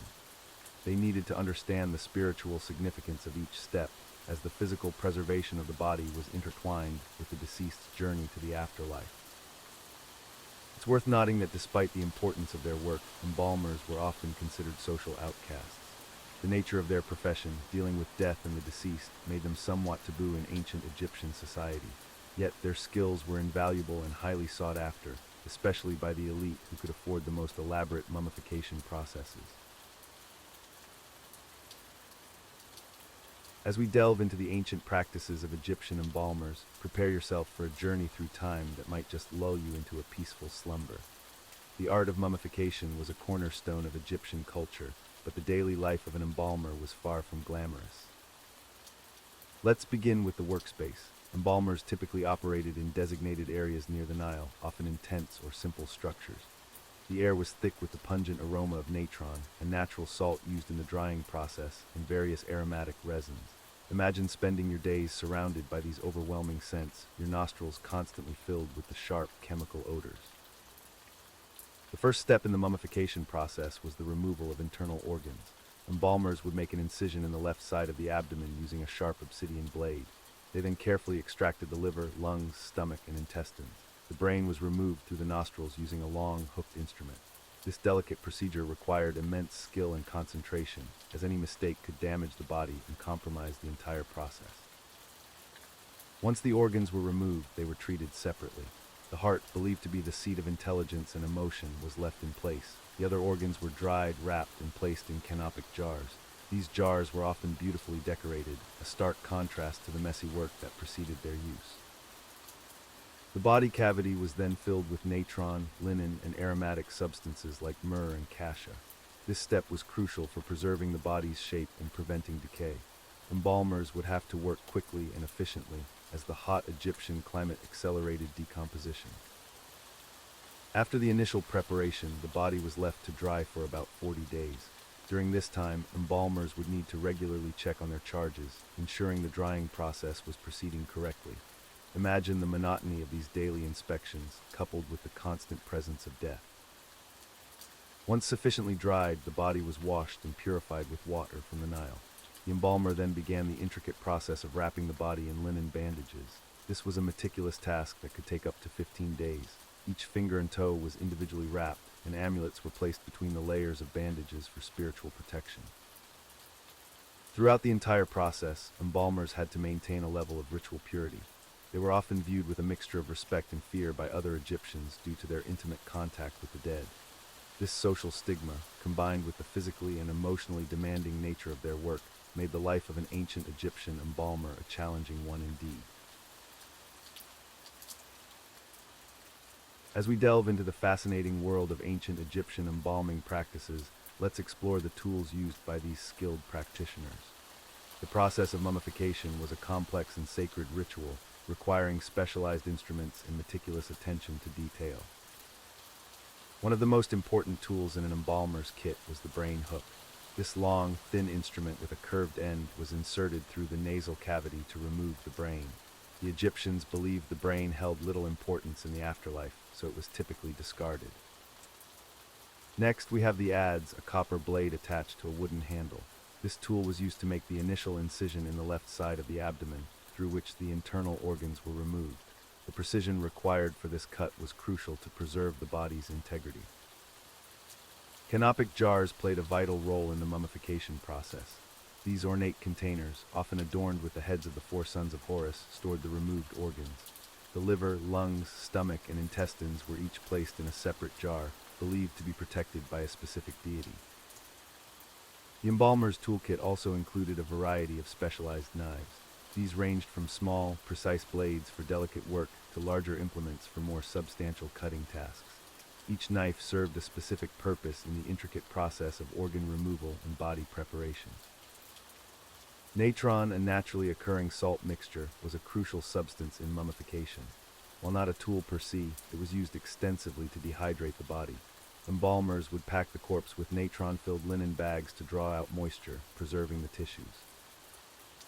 Another essential item was the needle and thread used to sew up the body after organ removal and natron treatment. These were typically made from plant fibers or animal sinew, ensuring a strong closure that would last for millennia. Oils and resins played a significant role in the embalming process. Embalmers used various aromatic substances to anoint the body, including cedar oil, which was believed to have preservative properties. These were applied using specialized brushes and applicators. The embalmer's craft also required a set of scales. These were used to weigh the heart of the deceased, which was left in the body, against the feather of Maat, the goddess of truth and justice. This symbolic weighing was believed to determine the fate of the soul in the afterlife. Finally, we have the wrapping tools. Long strips of linen were used to carefully bandage the mummified body. Embalmers employed small tools to tuck and secure the wrappings, ensuring a tight and even coverage that would protect the deceased for eternity. These tools, wielded by skilled hands, transformed the dead into preserved vessels for the afterlife, a testament to the ingenuity and spiritual beliefs of ancient Egyptian civilization.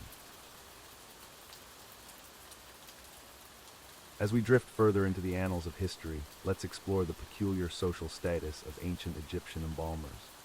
These individuals, tasked with preparing the dead for their journey to the afterlife, occupied a unique and somewhat paradoxical position in society.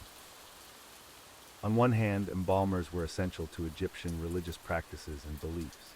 The process of mummification was crucial for preserving the body, which Egyptians believed was necessary for the deceased to enjoy eternal life. This made embalmers indispensable to both the living and the dead. However, despite their importance, embalmers were often viewed with a mixture of respect and revulsion. Their intimate contact with corpses made them ritually unclean in the eyes of many Egyptians. This stigma extended to their social lives, as they were often shunned or avoided by their fellow citizens. The embalming process itself was shrouded in secrecy. Embalmers worked in isolated workshops, away from the public eye. This air of mystery only served to heighten the suspicion and unease surrounding their profession. Some Egyptians even believed that embalmers possessed magical powers, further setting them apart from society. Interestingly, the social status of embalmers could vary depending on their specific role and the social class of their clients. Those who worked on the mummies of pharaohs and high-ranking officials enjoyed greater prestige and wealth. However, embalmers who served the common people often struggled to make ends meet. The economic situation of embalmers was equally complex. While their services were in high demand, especially during times of epidemic or war, they were not always well compensated. Many embalmers supplemented their income by selling amulets and other funerary items to the families of the deceased. Despite these challenges, embalming remained a hereditary profession, passed down from father to son. This created dynasties of embalmers, with some families practicing the art for generations. This continuity helped preserve the knowledge and techniques of mummification over thousands of years. In conclusion, the social status of ancient Egyptian embalmers was a study in contrasts. They were simultaneously revered for their crucial role in religious practices and ostracized for their association with death. This duality made the life of an embalmer both privileged and challenging, a unique position in the complex tapestry of ancient Egyptian society. As we delve deeper into the annals of history, let's turn our attention to the spiritual beliefs of ancient Egyptian embalmers. These individuals played a crucial role in the intricate process of mummification, a practice deeply rooted in Egyptian religious traditions. Ancient Egyptian embalmers held a unique position in society, straddling the line between the physical and spiritual realms. They believed that their work was not merely a job, but a sacred duty entrusted to them by the gods themselves. The process of mummification was seen as a vital step in preparing the deceased for their journey into the afterlife. One of the most important spiritual beliefs held by embalmers was the concept of preserving the body to ensure the survival of the soul. They believed that the ba, or personality, and the ka, or life force, needed a physical anchor in order to continue existing beyond death. This belief drove them to perfect their techniques of preservation, constantly seeking new methods to protect the body from decay. Embalmers also adhered to strict religious rituals throughout the mummification process. They would often wear masks depicting Anubis, the jackal-headed god of embalming and the dead. This was not merely for show. They believed that by donning these masks, they were channeling the divine power of Anubis himself, allowing them to perform their sacred duties with greater efficacy. Another fascinating aspect of their spiritual beliefs was the power they attributed to words and incantations. Throughout the embalming process, embalmers would recite specific spells and prayers from the Book of the Dead. These utterances were believed to imbue the deceased with magical protection for their journey through the underworld. Interestingly, embalmers also believed in the concept of sympathetic magic. This meant that the tools and materials they used in mummification were thought to possess inherent spiritual properties. For example, the natron salt used to dry out the body was believed to have purifying qualities that extended beyond its physical effects, cleansing the soul as well as the flesh. The spiritual beliefs of ancient Egyptian embalmers extended to their own afterlife as well. They believed that their sacred work would be recognized by the gods, granting them special status in the realm of the dead. Some even hoped to continue their profession in the afterlife, serving the gods directly by mummifying divine beings. As we drift off to sleep, pondering these ancient beliefs, we can appreciate the depth of spiritual meaning that permeated every aspect of life and death in ancient Egypt. The embalmers' unwavering faith in their sacred duty reminds us of the powerful connection between the physical and spiritual worlds that has fascinated humanity throughout history. As we drift through the sands of time, let's uncover a profession from ancient Egypt that was both crucial and hazardous: the embalmer. While we might romanticize the art of mummification, the daily life of an Egyptian embalmer was far from glamorous.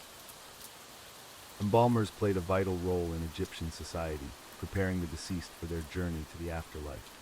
However, their job came with a host of health risks that would make modern workplace safety inspectors shudder. First and foremost, embalmers were constantly exposed to toxic chemicals.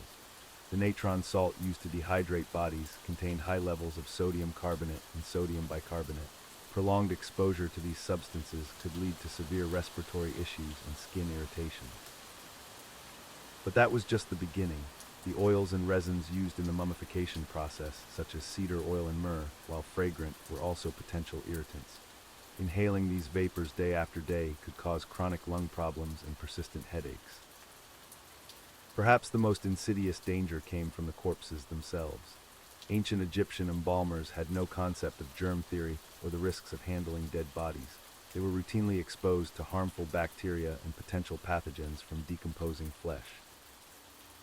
The embalming process involved removing internal organs, a procedure that put embalmers at risk of cuts and infections. A simple nick from a tool used on a corpse could lead to a life-threatening infection in an era without antibiotics. Moreover, the work environment was far from ideal. Embalming workshops were often poorly ventilated, trapping noxious fumes and creating a toxic atmosphere. The hot Egyptian climate only exacerbated the problem, accelerating decomposition and making the air even more unbearable. The psychological toll of this profession shouldn't be underestimated either. Constantly working with the dead, often in dimly lit, oppressive conditions, could lead to severe mental stress and potential trauma. Despite these risks, embalmers were not particularly well regarded in Egyptian society. They were often viewed with a mix of respect and revulsion, necessary for religious practices but shunned in daily life due to their association with death and the unclean nature of their work. So the next time you admire a beautifully preserved mummy in a museum, spare a thought for the ancient Egyptian embalmers. Their dedication to their craft came at a significant cost to their health and social standing, all in service of preparing others for the afterlife while potentially shortening their own earthly existence. As we conclude our journey through the life of an ancient Egyptian embalmer, we're left with a profound appreciation for their dedication to preserving the dead. These skilled professionals played a crucial role in Egyptian society, bridging the gap between the living and the afterlife. Despite the gruesome nature of their work, embalmers were highly respected. They were seen as guardians of the soul, ensuring that the deceased could safely navigate the treacherous path to the afterlife. Their expertise was not just in the physical preservation of bodies, but also in the intricate religious rituals that accompanied the mummification process. However, the life of an embalmer was far from glamorous. The constant exposure to death and decay took its toll, both physically and mentally. The strong chemicals used in the embalming process, particularly natron, could cause severe skin irritations and respiratory problems. The risk of disease from handling corpses was ever present, despite the best efforts at maintaining cleanliness. Moreover, embalmers often faced social isolation due to their association with death. Many Egyptians, while respecting the profession, preferred to keep their distance from those who worked so intimately with the deceased. This could lead to a lonely existence, with embalmers primarily socializing within their own professional circles. In the end, the life of an ancient Egyptian embalmer was one of contradictions. They were revered yet feared, essential yet isolated, preservers of life after death yet constantly surrounded by mortality. Their legacy lives on in the mummies that have survived millennia, silent testaments to the skill and dedication of these unsung heroes of ancient Egypt. As we leave behind the world of Renaissance artists and their struggles, we find ourselves drifting through time once more. Our journey through history's less glamorous moments continues, each tale a stepping stone in our path to peaceful slumber. Now, let's turn our attention to another often overlooked aspect of the past, where everyday life held its own unique challenges and peculiarities. Now, let's explore another fascinating yet often overlooked profession from history. We're about to delve into the world of medieval castle builders. These skilled craftsmen were responsible for constructing some of the most iconic structures of the Middle Ages, but was their job as glamorous as it might seem? As we continue our journey through the annals of boring history, let's turn our attention to the life of a medieval castle builder apprentice. While the idea of constructing grand fortresses might sound exciting, the reality was far less glamorous. In the 12th and 13th centuries, castle construction was at its peak. Aspiring builders would begin their apprenticeship as young as 12 years old, committing to a grueling 7-year training period. The first few years were particularly monotonous, filled with menial tasks that seemed far removed from the art of castle building. An apprentice's day would begin at dawn, often before the sun had even risen. Their first task, mixing mortar. Hours upon hours were spent combining lime, sand, and water in precise ratios. The mixture had to be just right, too wet, and the mortar wouldn't hold, too dry, and it would crumble. This tedious process was repeated endlessly day after day. When not mixing mortar, apprentices were tasked with carrying heavy stones. These weren't small pebbles, mind you, but massive blocks weighing up to 100 pounds. They'd haul these stones up rickety wooden scaffolding, a task both exhausting and perilous. Falls were common, and many apprentices suffered injuries or worse. As if the physical labor wasn't enough, apprentices also had to endure harsh living conditions. They slept on site in cramped, makeshift shelters, often sharing space with rats and other vermin. Meals were meager and repetitive, usually consisting of gruel and hard bread. Bathing was a luxury rarely afforded, leading to poor hygiene and the constant threat of disease. The master builders were often strict disciplinarians. Mistakes were met with harsh punishments, ranging from extra work hours to physical beatings. The concept of workplace safety was non-existent, and apprentices were expected to work through injuries and illness. As the years dragged on, apprentices would slowly be introduced to more complex tasks. They might learn to cut stones or assist in basic design work. However, these moments of interest were few and far between, overshadowed by the constant drudgery of their daily routines. By the time an apprentice completed their training, they would have spent over 20,000 hours laboring in the most mundane aspects of castle construction. Many never made it to the end, either quitting due to the harsh conditions or succumbing to accidents or illness. So the next time you admire a medieval castle, remember the countless nameless apprentices whose monotonous toil made these architectural marvels possible. Their boring, grueling work forms the very foundation of the grand structures we admire today. As we continue our journey through the less glamorous aspects of history, let's turn our attention to the often overlooked medieval castle builders. While we might romanticize these grand stone structures, the reality for those who constructed them was far from enchanting. Castle construction was a massive undertaking, often spanning several years or even decades. The workers, mostly peasants and skilled craftsmen, faced grueling conditions daily. From sunrise to sunset, they toiled under the scorching sun or endured bitter cold, depending on the season. Safety measures virtually non-existent. Scaffolding was crude and unstable, leading to frequent accidents. Falls were common, resulting in severe injuries or death. The higher the walls grew, the more perilous the work became. Imagine balancing on a narrow wooden plank hundreds of feet in the air, with nothing but your own skill to keep you from plummeting to the ground below. The physical toll on these workers was immense. Lifting and placing heavy stones caused chronic back problems and joint issues. Many suffered from respiratory ailments due to constant exposure to stone dust. The repetitive nature of their tasks led to painful conditions like arthritis, which often left them unable to work long before old age set in. Nutrition was another significant concern. Workers were typically provided with a basic diet of bread, pottage, a thick soup, and ale. While this diet was calorie-dense, it lacked essential nutrients, leading to various deficiencies. Scurvy, caused by lack of vitamin C, was particularly common among castle builders. Living conditions at the construction sites were equally dismal. Workers often lived in makeshift camps near the building site, exposed to the elements and vulnerable to disease outbreaks. Sanitation was poor, and access to clean water was limited, further exacerbating health issues. Despite the crucial nature of their work, castle builders were often at the mercy of their employers. Wages could be irregular, and workers had little recourse if they were mistreated or unpaid. Some were even forced laborers, conscripted by local lords to work on their grand projects. The social status of these workers was generally low, despite the skilled nature of their work. Master masons might gain some recognition, but the vast majority of laborers remained anonymous, their contributions to these monumental structures largely unacknowledged by history. So the next time you admire a medieval castle, spare a thought for the countless unnamed individuals who spent their lives, quite literally, building these enduring monuments. Their legacy stands in stone, even if their names have been lost to time.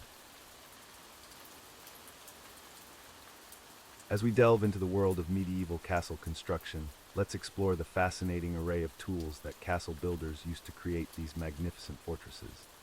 While we might imagine grand and sophisticated equipment, the reality was often much simpler and more labor-intensive. One of the most fundamental tools was the wooden scaffolding. These temporary structures allowed workers to reach great heights, enabling them to construct towering walls and imposing turrets.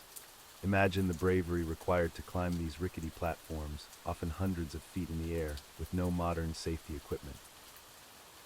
Masons' tools were essential for shaping and placing stones. The trowel, a flat-bladed hand tool, was used to apply and spread mortar between stones.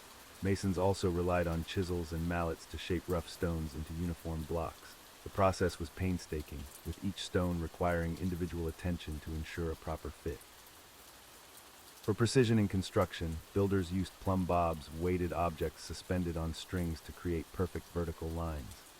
These simple yet ingenious devices ensured that walls were built straight and true, a crucial factor in the structural integrity of the castle. Large stones were moved using a device called a lewis, a metal wedge inserted into a carefully cut hole in the stone. This allowed workers to lift and maneuver heavy blocks using ropes and pulleys. The ingenuity of this tool lay in its ability to distribute weight evenly, preventing damage to the precious building materials. Speaking of moving materials, wheelbarrows were invaluable for transporting smaller stones, mortar, and other supplies around the construction site. These simple wheeled carts significantly increased the efficiency of workers, allowing them to move more materials with less effort. For cutting and shaping wood, which was used extensively in castle construction for floors, roofs, and scaffolding, builders relied on axes, adzes, and saws. The two-man saw, in particular, was crucial for cutting large timbers needed for substantial structural elements. Measuring tools were surprisingly sophisticated for their time. Builders used wooden folding rulers and measuring rods to ensure accurate dimensions. Some even employed a device called a rope stretcher, essentially a knotted rope used for laying out right angles and measuring distances. One of the most impressive tools was the wooden crane, often powered by a large wheel that workers would walk inside to lift heavy loads. These cranes, while primitive by today's standards, were engineering marvels that greatly facilitated the construction of tall structures. As we reflect on these tools, it's important to remember that the true marvel of medieval castle construction lay not just in the implements used, but in the skill, patience, and dedication of the craftsmen who wielded them. Their legacy stands today in the form of the awe-inspiring castles that still dot the European landscape, silent testaments to the ingenuity of medieval builders. As we drift through the annals of history, let's turn our attention to the perilous world of medieval castle builders. These unsung heroes of architecture faced dangers that would make modern construction workers shudder. Imagine, if you will, scaling the heights of a half-built tower, with nothing but a rickety wooden scaffold beneath your feet. The wind whips around you, threatening to pluck you from your precarious perch at any moment. This was the daily reality for medieval masons and laborers. One of the most common hazards was, unsurprisingly, falling. With no hard hats, safety harnesses, or OSHA regulations to protect them, workers routinely plummeted from great heights. The lucky ones might suffer broken bones, the unlucky didn't survive to tell the tale. But it wasn't just gravity that posed a threat. The very materials they worked with could be deadly. Massive stone blocks weighing hundreds of pounds were constantly being hoisted and maneuvered. A single slip, a frayed rope, or a moment of inattention could result in a worker being crushed beneath these monolithic building blocks. The tools of the trade were equally hazardous. Chisels could slip, hammers could miss their mark, and flying stone chips were a constant danger to unprotected eyes. Infections from cuts and scrapes were common, and in an age before antibiotics, even a minor injury could turn fatal. Let's not forget the environmental hazards. Working outdoors meant exposure to the elements, scorching sun in summer, biting cold in winter. Frostbite and heat stroke were occupational hazards that claimed many lives over the years-long process of castle construction. Dust was another silent killer. The constant chipping and cutting of stone released fine particles into the air. Workers inhaled this dust day after day, year after year, leading to serious respiratory issues. Many developed a condition similar to modern-day silicosis, their lungs slowly hardening over time. Even the mortar used to bind the stones together posed its own risks. The lime used in its creation could cause severe chemical burns if it came into contact with skin or eyes, and the process of slaking lime to make mortar released caustic fumes that could damage the lungs. Despite these dangers, medieval castle builders persevered. Their legacy stands today in the form of magnificent structures that have withstood the test of time. But as we admire these architectural marvels, let us remember the nameless workers who risked, and often lost, their lives in the pursuit of creating something truly monumental. So the next time you visit a medieval castle, take a moment to appreciate not just its grandeur, but the human cost behind its creation. Each stone, each tower, each battlement represents countless hours of backbreaking, perilous labor, a testament to the resilience and skill of those long-forgotten builders. As we continue our journey through the less glamorous aspects of history, let's turn our attention to the life of medieval castle builders. While we often romanticize these grand stone structures, the reality for those who constructed them was far from enchanting. In the Middle Ages, castle construction was a massive undertaking that could span decades. The workers, known as masons, carpenters, and laborers, faced grueling conditions and meager pay. Let's break down why being a medieval castle builder was, quite frankly, a thankless job. First and foremost, the pay was abysmal. Most castle builders were paid by the day, and their wages were barely enough to survive on. A skilled mason might earn around 4 pence a day, while a laborer would receive a mere 1.5 pence. To put this into perspective, a loaf of bread cost about half a penny. So a laborer would have to work for 3 days just to afford 2 loaves of bread. But it wasn't just the low pay that made life difficult. The working conditions were downright dangerous. Scaffolding was primitive and often unstable, leading to frequent accidents and falls. Workers had no safety equipment and injuries were common. Burns from lime mortar, crushed limbs from falling stones, and respiratory issues from inhaling stone dust were all occupational hazards. The work itself was backbreaking. Stones had to be quarried, transported, and lifted into place using rudimentary tools and sheer manpower. Workers often had to haul heavy loads up rickety wooden scaffolding, risking life and limb with every step. Weather was another constant challenge. Construction didn't stop for rain, snow, or blistering heat. Workers toiled through all seasons, exposed to the elements with little protection. In winter, the mortar would freeze, making progress slow and tedious. In summer, the heat could be unbearable, leading to exhaustion and dehydration. Job security was non-existent. Castle construction could take years or even decades, but workers were hired on a day-to-day basis. If funds ran low or political situations changed, construction could halt abruptly, leaving workers without income. Despite their crucial role in creating these architectural marvels, castle builders received little recognition. Their names were rarely recorded, and their contributions were often overlooked by history. They were seen as expendable labor, easily replaced if they fell ill, were injured, or died on the job. So the next time you admire a medieval castle, spare a thought for the countless unnamed workers who spent their lives building these monuments. Their legacy stands in stone, but their individual stories have been lost to time, buried beneath the weight of the very structures they created. As we drift through the annals of history, let's pause to consider the often overlooked lives of medieval castle builders. These unsung heroes of architecture lived lives far removed from the grandeur they created. Imagine, if you will, waking up at the crack of dawn, your body aching from the previous day's labor. You're not in a cozy bed, but rather on a thin straw mattress laid directly on the cold, hard ground. The air is damp and chilly, seeping through the cracks of the temporary wooden shelter you call home for the duration of the castle's construction. Your day begins with a meager breakfast of coarse bread and perhaps some weak ale. Nutritious meals were not a priority for the workers, and variety was a luxury you could only dream of. With your stomach barely satisfied, you make your way to the construction site, your calloused hands already anticipating the rough stone and heavy tools they'll grapple with for the next 12 to 14 hours.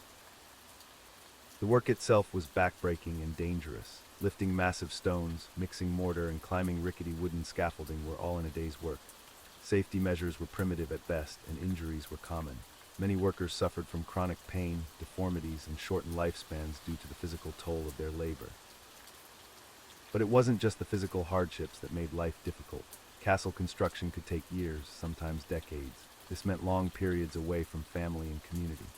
The social isolation was compounded by the hierarchical structure of medieval society, where skilled craftsmen might enjoy some respect, but the majority of laborers were considered little more than living tools.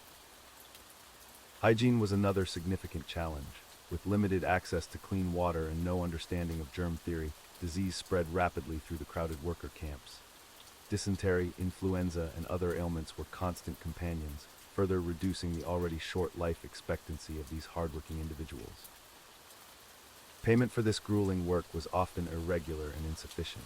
While master masons might earn a decent wage, the average laborer struggled to make ends meet. Some were not paid in coin at all, but rather in food and basic provisions, leaving them with little hope of improving their station in life. As night falls, you return to your cramped quarters, body aching and spirit weary. Yet there's a glimmer of pride as you look upon the rising walls of the castle. Your hands, along with those of your fellow workers, are quite literally shaping history, even if that history will remember the lords and ladies who will inhabit the castle, rather than those who built it. So the next time you gaze upon a majestic medieval castle, spare a thought for the countless unnamed individuals whose sweat, blood, and toil made such architectural marvels possible. Their living conditions may have been far from ideal, but their legacy stands tall in stone, a testament to human endurance and skill. As we conclude our exploration of the life of a medieval castle builder, it's clear that their role was far more complex and challenging than we might initially imagine. These skilled craftsmen were not just laborers, but artists, engineers, and problem solvers all rolled into one. Despite the prestige associated with their work, castle builders faced numerous hardships. The constant travel from one construction site to another meant long periods away from family and familiar surroundings. The physical toll of their labor was immense, with the risk of injury or death ever present as they worked on precarious scaffolding high above the ground. Moreover, the political landscape of medieval Europe often put these builders in danger. As we mentioned earlier, they could become pawns in conflicts between rival lords or kingdoms, potentially facing imprisonment or execution if they fell into the wrong hands. Yet for all these challenges, the legacy of medieval castle builders endures to this day. The structures they created stand as testament to their skill, ingenuity, and perseverance. From the towering keeps of England to the fortified cities of France, their work continues to captivate our imagination and provide valuable insights into medieval life and warfare. In many ways, the story of the medieval castle builder reflects the broader narrative of the Middle Ages, a time of great achievements and innovations, but also of hardship and uncertainty. As we drift off to sleep, let's appreciate the dedication and craftsmanship of these unsung heroes of history, whose work has quite literally shaped the landscape of Europe for centuries to come. As we drift through the annals of history, our journey takes an unexpected turn. We leave behind the world of Renaissance artists and their struggles, venturing into a new realm of historical monotony. Prepare yourself for our next topic, where we'll explore the tedious details of medieval agricultural practices.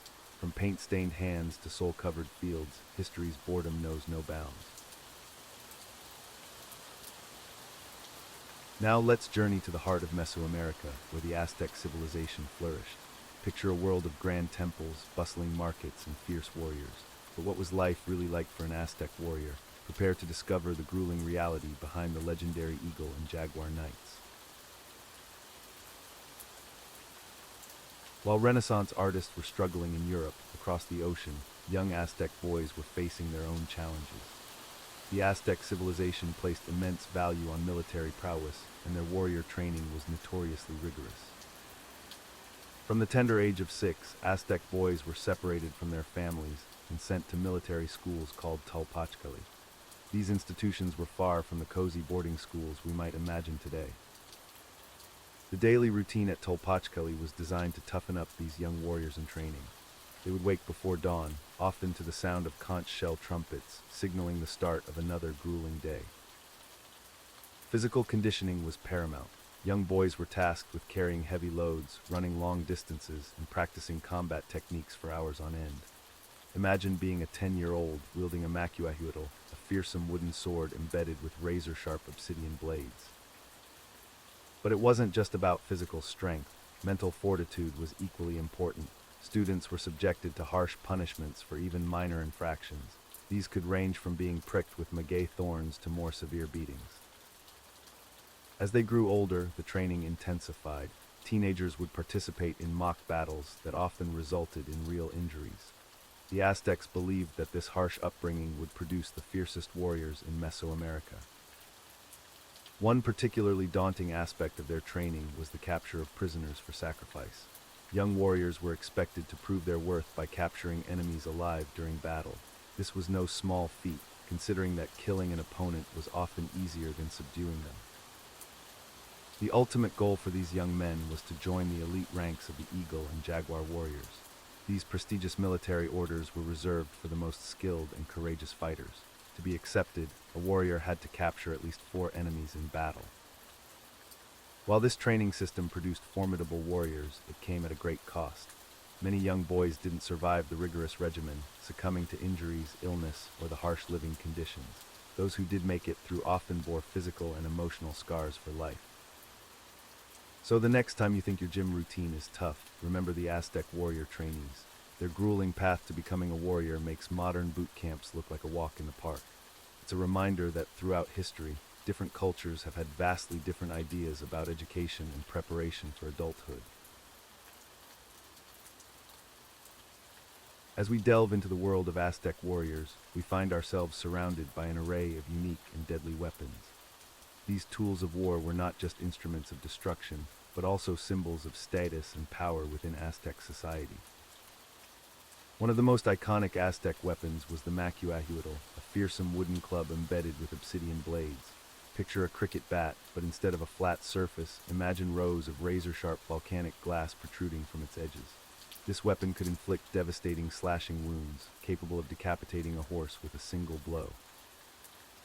The atlatl, or spear thrower, was another crucial weapon in the Aztec arsenal. This simple yet ingenious device allowed warriors to launch darts or light spears with incredible force and accuracy.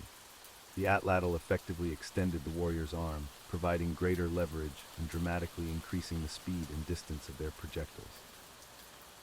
Aztec warriors also wielded the tepestapili, a long wooden spear tipped with obsidian blades.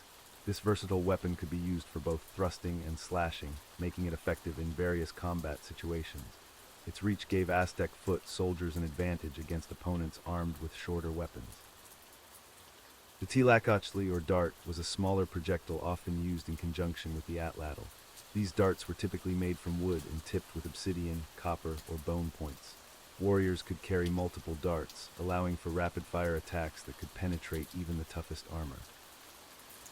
For close-quarters combat, Aztec warriors employed the tecpatl, a dagger-like weapon made from flint or obsidian. This ritual knife was not only used in battle, but also played a significant role in religious ceremonies, including human sacrifices. The chimali, or Aztec shield, was an essential defensive tool. These shields were typically round and made from wood, covered with leather, and often adorned with feathers or precious metals. Some shields were even decorated with intimidating designs meant to strike fear into the hearts of enemies. It's worth noting that Aztec weapons were not just tools of war, but also works of art. Many were intricately decorated and served as status symbols. Higher-ranking warriors often possessed more elaborate and ornate weapons, showcasing their position in society. The use of these weapons required extensive training and skill. Aztec warriors began their military education at a young age, honing their abilities in special schools called tulpachkali. Here, they learned not only how to wield these weapons effectively, but also the art of strategy and the importance of bravery in battle. As we reflect on these ancient tools of war, we're reminded of the complex and often brutal nature of Aztec society. Their weapons, while primitive by today's standards, were remarkably effective and played a crucial role in the expansion and maintenance of the Aztec Empire. As we drift through the annals of history, let's explore the often overlooked realities of Aztec warrior battles. While popular culture paints a picture of fierce, feathered warriors engaging in grand conflicts, the truth was far more nuanced and, dare we say, occasionally mundane. Contrary to common belief, Aztec warriors didn't spend every waking moment in battle. In fact, much of their time was dedicated to less glamorous tasks. For instance, maintaining their weapons and armor was a constant chore. Imagine the tedium of meticulously sharpening obsidian blades or mending feathered headdresses damaged by the harsh Mesoamerican sun. Training, too, was far from the exciting montages we see in films. Young Aztec men would spend countless hours practicing with wooden weapons, repeating the same movements over and over until they became second nature. This monotonous routine was punctuated by long lectures on battle tactics and the importance of following orders, hardly the stuff of legend. Even during actual conflicts, much of a warrior's time was spent waiting. Battles were often preceded by lengthy diplomatic negotiations, during which warriors would camp out, possibly for days or even weeks. These periods were filled with mundane activities like foraging for food, repairing equipment, and battling boredom rather than enemies. When combat did occur, it wasn't always the glorious clash of arms depicted in artwork. Many engagements were small skirmishes rather than epic battles. Warriors might spend hours maneuvering for position, only to exchange a few blows before retreating. The goal was often to capture enemies for ritual sacrifice rather than to kill them outright, leading to less dramatic confrontations than one might expect. Let's not forget the aftermath of battle. While victorious warriors might enjoy some prestige, they also faced the tedious task of accounting for prisoners, cataloging captured goods, and dealing with the logistical nightmare of transporting both back to their city.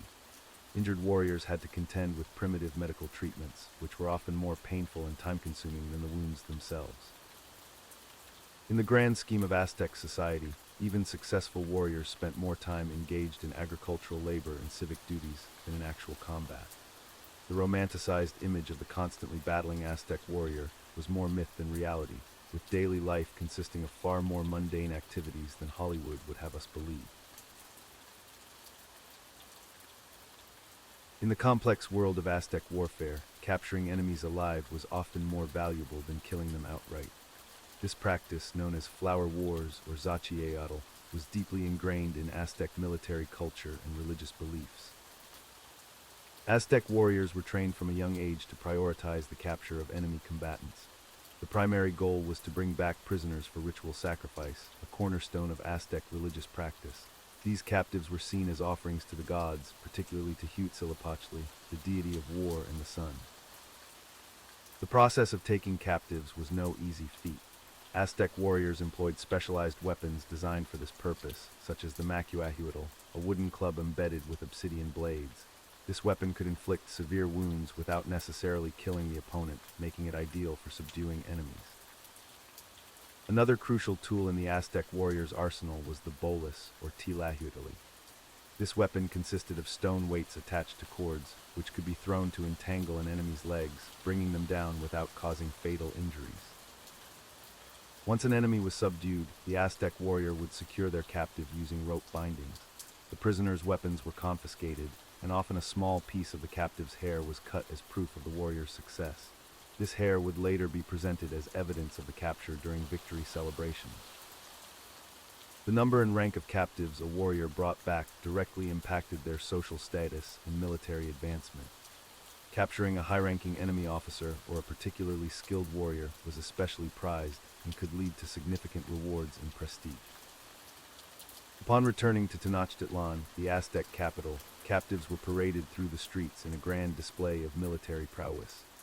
They were then held in special compounds until the time came for their ritual sacrifice, often during major religious festivals or the dedication of new temples. This system of captive taking served multiple purposes in Aztec society. It provided a constant supply of sacrificial victims for religious ceremonies, helped maintain social order through the promise of advancement for successful warriors, and served as a form of population control among enemy city-states. The practice also had diplomatic implications. The threat of being taken captive and sacrificed served as a powerful deterrent against rebellion for conquered peoples under Aztec rule. It was a stark reminder of the consequences of defying the empire. However, it's important to note that not all captives met the same fate. Some, particularly skilled craftsmen or individuals with valuable knowledge, might be spared and integrated into Aztec society. Women and children captives were often sold into slavery rather than being sacrificed. As we delve deeper into the annals of history, let's turn our attention to the fascinating world of the Aztec civilization and explore the social status of their warriors. The Aztec Empire, which flourished in central Mexico from the 14th to the 16th centuries, placed immense importance on military prowess and valor. In Aztec society, becoming a warrior was not just a profession, but a revered path to social advancement. Young boys, typically around the age of 15, would enter specialized military schools called the Tolpachkali. Here, they would undergo rigorous training in combat techniques, weapon handling, and military strategy. The Aztec warrior hierarchy was intricate and based on merit. At the lowest rung were the novice warriors, who had yet to capture their first prisoner in battle. These young men would often accompany veteran warriors to the battlefield, carrying supplies and assisting in various tasks. As warriors proved themselves in combat, they could ascend through various ranks. One of the most coveted positions was that of the Eagle Warrior or Cuauhtémoc. These elite soldiers were easily recognizable by their elaborate eagle-themed costumes and were considered among the finest fighters in the Aztec military. Even more prestigious were the Jaguar Warriors or Axolotl. These formidable warriors wore suits adorned with jaguar pelts and were often chosen from the nobility. Both eagle and jaguar warriors were instrumental in expanding and maintaining the Aztec Empire's territories. The pinnacle of the warrior class was the Shorn Ones or Cuauhtémoc. These were the most elite and fearsome of all Aztec warriors, easily identified by their partially shaved heads adorned with a single braid. The Shorn Ones took a vow to never retreat from battle, choosing death over dishonor. Aztec warriors didn't just gain prestige through their military exploits, they also received tangible rewards. Successful warriors were granted land, which not only increased their wealth but also their social standing. They were also given the right to wear certain clothing and jewelry that signified their rank and achievements. Interestingly, the Aztec concept of warfare was unique. While territorial expansion and tribute collection were important, the primary goal of many battles was to capture enemies alive for ritual sacrifice. This practice was deeply intertwined with their religious beliefs, as they believed that human sacrifice was necessary to appease the gods and maintain the cosmic order. The social status of Aztec warriors extended beyond their military roles. They were often invited to elite social gatherings and had the opportunity to marry into noble families. This system of social mobility through military achievement was a cornerstone of Aztec society, providing a path for commoners to rise through the ranks and attain positions of power and influence. As we delve deeper into the fascinating world of ancient civilizations, let's turn our attention to the Aztec warriors and their intriguing religious duties. These fierce fighters weren't just skilled in combat, they also played a crucial role in the spiritual life of their society. Aztec warriors, known as Eagle warriors and Jaguar warriors, were more than just soldiers. They were deeply intertwined with the religious fabric of their culture. One of their most important duties was participating in bloodletting rituals. These weren't just acts of bravery, but sacred offerings to the gods. Imagine this, a warrior adorned in elaborate feathers and animal skins, carefully drawing a thorn-studded cord through his tongue or earlobes. The blood that dripped from these self-inflicted wounds was collected and offered to the deities. This act of personal sacrifice was believed to nourish the gods and maintain the cosmic order. But the religious duties of Aztec warriors didn't stop there. They were also key participants in the infamous human sacrifice rituals. While it may seem gruesome to us today, for the Aztecs, these ceremonies were vital for appeasing the gods and ensuring the continuation of the world. Warriors who captured enemies in battle were often tasked with bringing these captives to the great temples. There, they would assist the priests in the sacrificial rituals. It was considered a great honor to present a captive for sacrifice, and successful warriors could rise in both military and religious ranks. The warriors also had a special connection to the sun god, Huitzilopochtli. They believed that fallen warriors would accompany the sun on its daily journey across the sky. This celestial duty was seen as one of the highest honors in the afterlife, second only to women who died in childbirth. During certain religious festivals, Aztec warriors would engage in mock battles called flower wars. These ritualized conflicts weren't about territorial gain or political power. Instead, they served a deeply spiritual purpose: to capture warriors from enemy cities for sacrifice. These captives were seen as necessary offerings to keep the sun moving and prevent the end of the world. The warriors' religious duties extended to the maintenance and protection of temples as well. They would often stand guard at sacred sites, ensuring that religious protocols were followed and that the sanctity of these spaces was preserved. In essence, the life of an Aztec warrior was a delicate balance between martial prowess and spiritual devotion. Their religious duties were not separate from their military roles, but were deeply intertwined, reflecting the complex and multifaceted nature of Aztec society. As we conclude our exploration of the Aztec warrior's life, it's clear that their existence was far from the glamorous depictions we often see in popular media. The rigorous training, constant threat of death, and societal pressures made for a challenging and often short-lived career. Let's recap some of the key points we've covered. Aztec warriors began their training at a young age, often as early as 15. They were subjected to harsh discipline and grueling physical exercises, all in preparation for the brutal realities of warfare. The concept of flowery wars, or zachiatl, while sounding poetic, was actually a means of capturing enemies for sacrifice. This practice underscores the deep connection between warfare and religious beliefs in Aztec society. We also learned about the complex ranking system within the Aztec military. Warriors had to capture multiple enemies to advance in rank, with the ultimate goal of becoming an elite Eagle or Jaguar warrior. However, this path was fraught with danger, and many died before reaching such heights. The life of an Aztec warrior was not just about combat. They were expected to maintain strict moral codes and participate in various religious ceremonies. The weight of societal expectations and the constant need to prove oneself must have been psychologically taxing. In the end, while Aztec warriors were revered in their society, their daily lives were filled with hardship, pain, and the ever-present specter of death. It serves as a reminder that historical realities often differ greatly from romanticized portrayals, and that even the most celebrated roles in ancient societies came with significant drawbacks. As we drift through the annals of history, our journey takes an unexpected turn. We leave behind the struggles of Renaissance artists and their patrons, venturing into a new realm of historical tedium. Prepare yourself for another captivating tale of monotony as we explore yet another obscure corner of the past. What dreary details await us in our next historical slumber? Now let's set sail with the Vikings, those legendary seafarers of the north. While their exploits are often romanticized, the reality of life aboard a Viking longship was far from glamorous. Prepare to discover why being a Viking sailor was not all it was cracked up to be.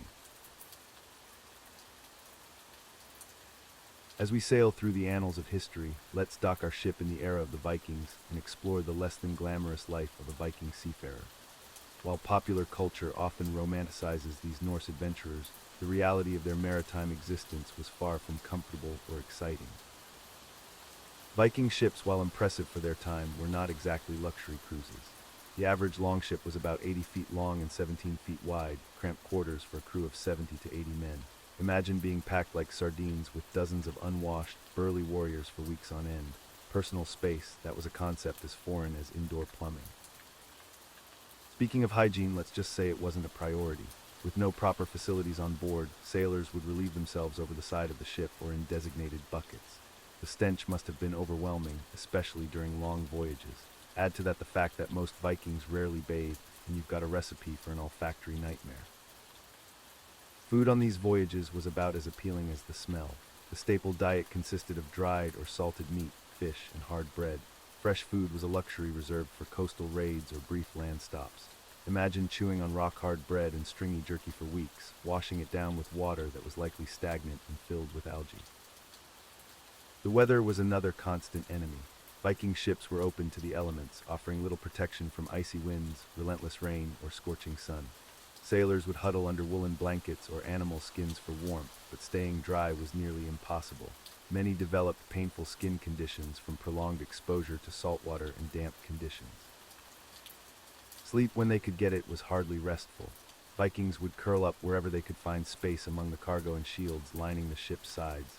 The constant motion of the waves, the creaking of the wood, and the snoring of fellow crew members made for a less than peaceful night's rest. Boredom was another unexpected foe on these long voyages. Between battles or raids, days could stretch endlessly with nothing but the monotonous tasks of rowing, adjusting sails, or bailing water. Some Vikings passed the time by carving wood or playing simple board games, but options for entertainment were severely limited. And let's not forget the ever-present danger. Storms could capsize ships, hidden rocks could tear through hulls, and hostile encounters with other vessels or coastal defenses were always a possibility. Many Viking seafarers never returned home, lost to the unforgiving sea or foreign battles. So the next time you romanticize the life of a Viking explorer, remember the reality: cramped, smelly, uncomfortable, and often deadly. It's a far cry from the heroic tales we often hear, but such was the boring, unpleasant truth of life as a Viking seafarer.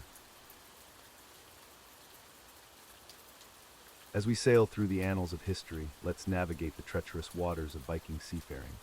These Norse explorers were renowned for their maritime prowess, but their voyages were far from smooth sailing. In fact, being a Viking navigator was a job fraught with peril and uncertainty. Imagine yourself aboard a longship, the salty spray of the North Atlantic stinging your face as you strain your eyes against the horizon. Unlike modern sailors with their advanced GPS systems and satellite navigation, Viking seafarers relied on a combination of celestial observation, natural signs, and often pure instinct. One of the primary challenges faced by Viking navigators was the lack of reliable instruments. While they did use a primitive sun compass, it was only effective on clear days. Overcast skies, which were common in northern latitudes, rendered this tool useless. Instead, Vikings had to rely on the position of the sun, when visible, and the North Star at night to determine their direction. But what about when the sky was completely obscured? This is where the Vikings' ingenuity truly shone. They would use a sunstone, a crystal of Iceland spar, which could detect the polarization of sunlight even through cloud cover. However, this method was far from foolproof and required considerable skill and experience to interpret accurately. Another significant challenge was the unpredictable nature of the open sea. Vikings had to contend with sudden storms, treacherous icebergs, and powerful currents that could easily throw them off course. Without modern weather forecasting, every voyage was a gamble with nature's capricious moods. Food and water management was also a constant concern. Long voyages across the Atlantic to places like Greenland or Vinland, modern-day Newfoundland, could take weeks or even months. Storing enough provisions for the crew while leaving room for potential trade goods or raiding spoils was a delicate balance. Perhaps the most daunting aspect of Viking navigation was the sheer vastness of the unknown. Many of their voyages took them into uncharted waters, where legends of sea monsters and the edge of the world loomed large in the sailor's imagination. The psychological toll of sailing into the unknown, coupled with the physical hardships of life at sea, made Viking seafaring a true test of human endurance. Despite these challenges, the Vikings' seafaring legacy is a testament to their resilience and adaptability. Their voyages of exploration and conquest shaped the course of European history and expanded the known world. So the next time you effortlessly check your smartphone's GPS, spare a thought for those intrepid Norse navigators who braved the seas with little more than their wits and courage. As we sail through the annals of history, let's turn our attention to the brave Viking seafarers who faced treacherous weather conditions on their voyages. These Norse explorers and raiders were known for their impressive navigation skills, but even they were at the mercy of Mother Nature's unpredictable moods. One of the most significant dangers Viking sailors encountered was the dreaded fog. Thick blankets of mist could descend without warning, obscuring landmarks and making navigation nearly impossible. Imagine being surrounded by an impenetrable wall of gray, with no way to determine your position or direction. Many Viking ships likely met their doom, becoming forever lost in the vast expanse of the ocean. Storms were another constant threat to Viking seafarers. The North Atlantic, where many of their voyages took place, is notorious for its sudden and violent tempests. Massive waves could easily capsize their longships, while fierce winds threatened to tear sails and snap masts. During these storms, Vikings had to rely on their strength and seafaring expertise to keep their vessels afloat and on course. The bitter cold of the northern seas posed yet another challenge. As Vikings ventured farther north, they encountered icy waters that could freeze around their ships, trapping them in place. Hypothermia was a real danger for crew members exposed to frigid temperatures and icy spray for extended periods. Frostbite could claim fingers, toes, and even limbs of the hardiest Norse sailors. Perhaps one of the most terrifying weather phenomena for Viking seafarers was the dreaded maelstrom. These powerful whirlpools, formed by conflicting tides and currents, could appear suddenly and drag entire ships into their swirling vortex. The Moskenstromen off the coast of Norway was particularly feared and likely gave rise to many tales of sea monsters and otherworldly dangers. Lightning storms presented another peril on the high seas. The tall wooden masts of Viking longships made excellent lightning rods, and a direct strike could ignite the vessel or electrocute crew members.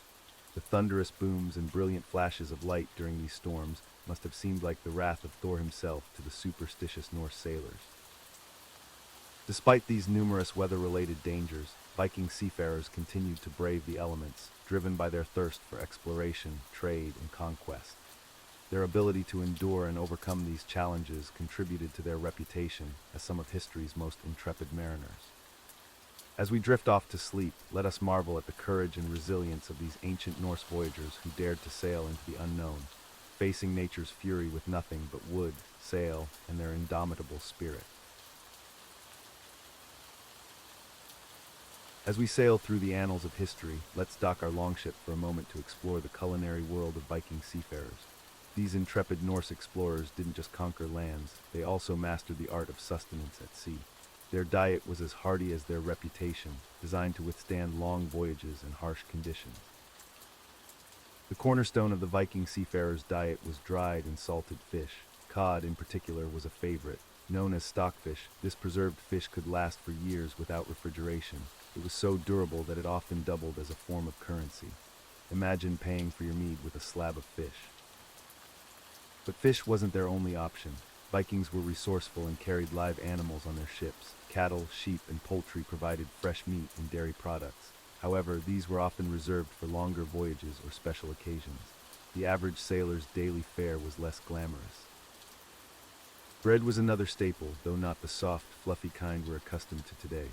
Viking bread was hard, flat, and made from whole grains like barley, rye, and oats. This hardtack could last for months and was often softened by dipping it in ale or water before eating. Speaking of ale, it wasn't just a favorite beverage, it was a necessity. The fermentation process made it safer to drink than water, which could easily become contaminated on long voyages. Vikings also brought along mead, a honey-based alcoholic drink that was both a treat and a source of quick energy. Fruits and vegetables were scarce on Viking ships, but not entirely absent. Dried fruits like apples and berries were carried for their long shelf life and nutritional value. Onions and other root vegetables could also survive the journey and added flavor to their meals. One peculiar item in the Viking diet was seaweed. Rich in vitamins and minerals, seaweed was collected and dried for consumption during voyages. It could be eaten as is or added to soups and stews for extra nutrition. The Vikings also had their own version of fast food, skaas. This was a type of stew made from whatever ingredients were available, typically including bits of meat, fish, and vegetables all boiled together. It was easy to prepare and provided a hot, filling meal even in rough seas. Interestingly, the Viking diet at sea wasn't all that different from what they ate on land. This consistency helped maintain a sense of normalcy during long and often perilous journeys. It's a testament to their ingenuity that they managed to adapt their land-based cuisine to the challenges of sea travel. As we drift through the annals of history, let's set sail with the Viking seafarers and explore their winter survival techniques. These hardy Norse explorers faced brutal Arctic conditions that would make even the bravest modern adventurer shiver.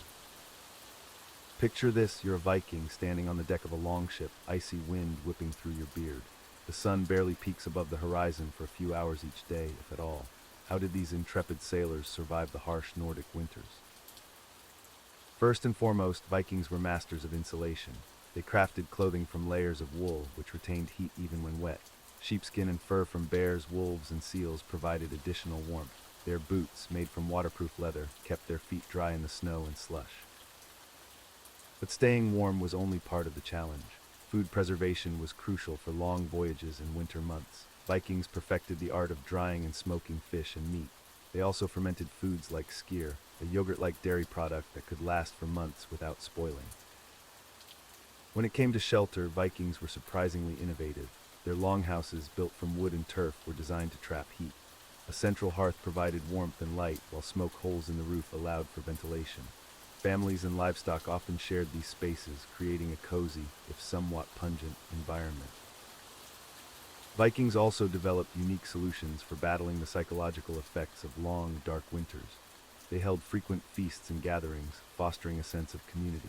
Storytelling was a revered art, with skalds, poets, reciting epic tales to entertain and inspire during the long nights. But perhaps the most fascinating aspect of Viking winter survival was their seafaring prowess. Unlike many other cultures, Vikings didn't simply hunker down for the winter.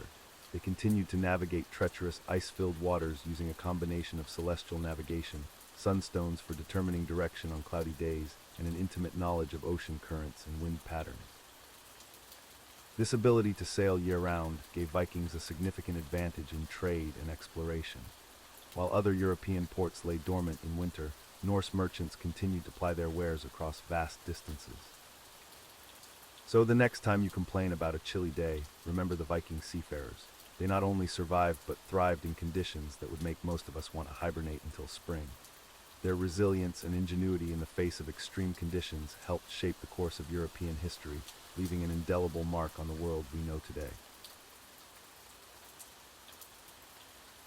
While we often imagine Viking seafarers as fierce warriors constantly engaged in raids and exploration, their family life back home was an essential aspect of their culture. Let's delve into the domestic side of Viking existence, where the hearth was as important as the longship. Viking families typically lived in longhouses, structures made of wood, stone, or turf, depending on the available resources. These homes were not just dwelling places, but also served as the center of daily life and social interaction. The longhouse was usually a single large room, with a central hearth that provided warmth and light, as well as a place for cooking. Family units were often extended, with multiple generations living under one roof. The head of the household was typically the oldest male, but women held significant power within the domestic sphere. Viking women were responsible for managing the household, which included overseeing food production, textile manufacturing, and child rearing. Children in Viking society were highly valued and played an important role in family life.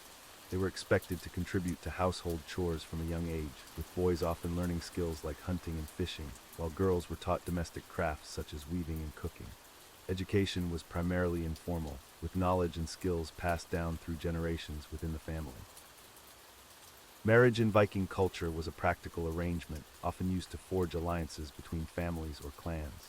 While love matches did occur, most marriages were negotiated by the families involved.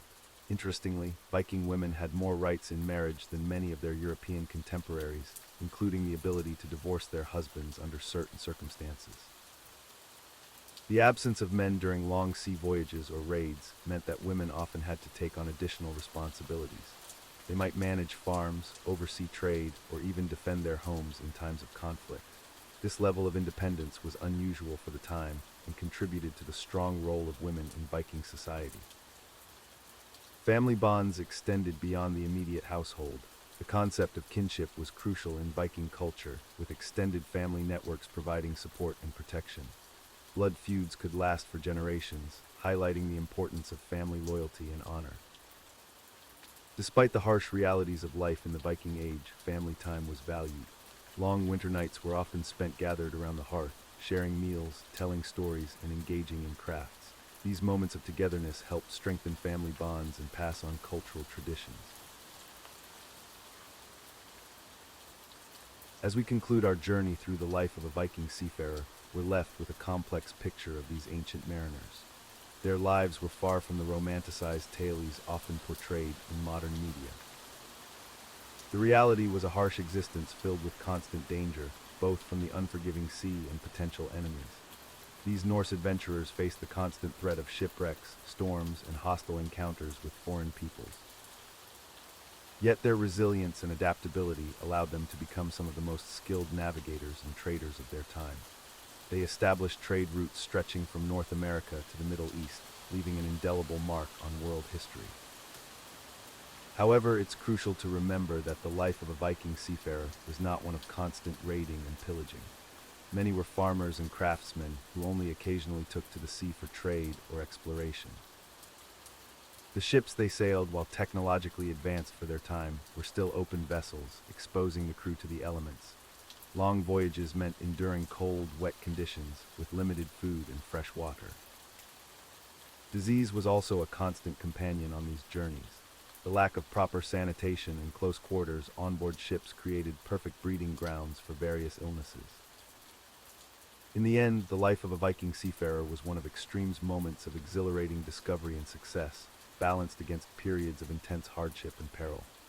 Their legacy, however, lives on in the annals of maritime history, reminding us of the indomitable human spirit in the face of nature's greatest challenges. As we drift through the annals of history, our journey takes an unexpected turn.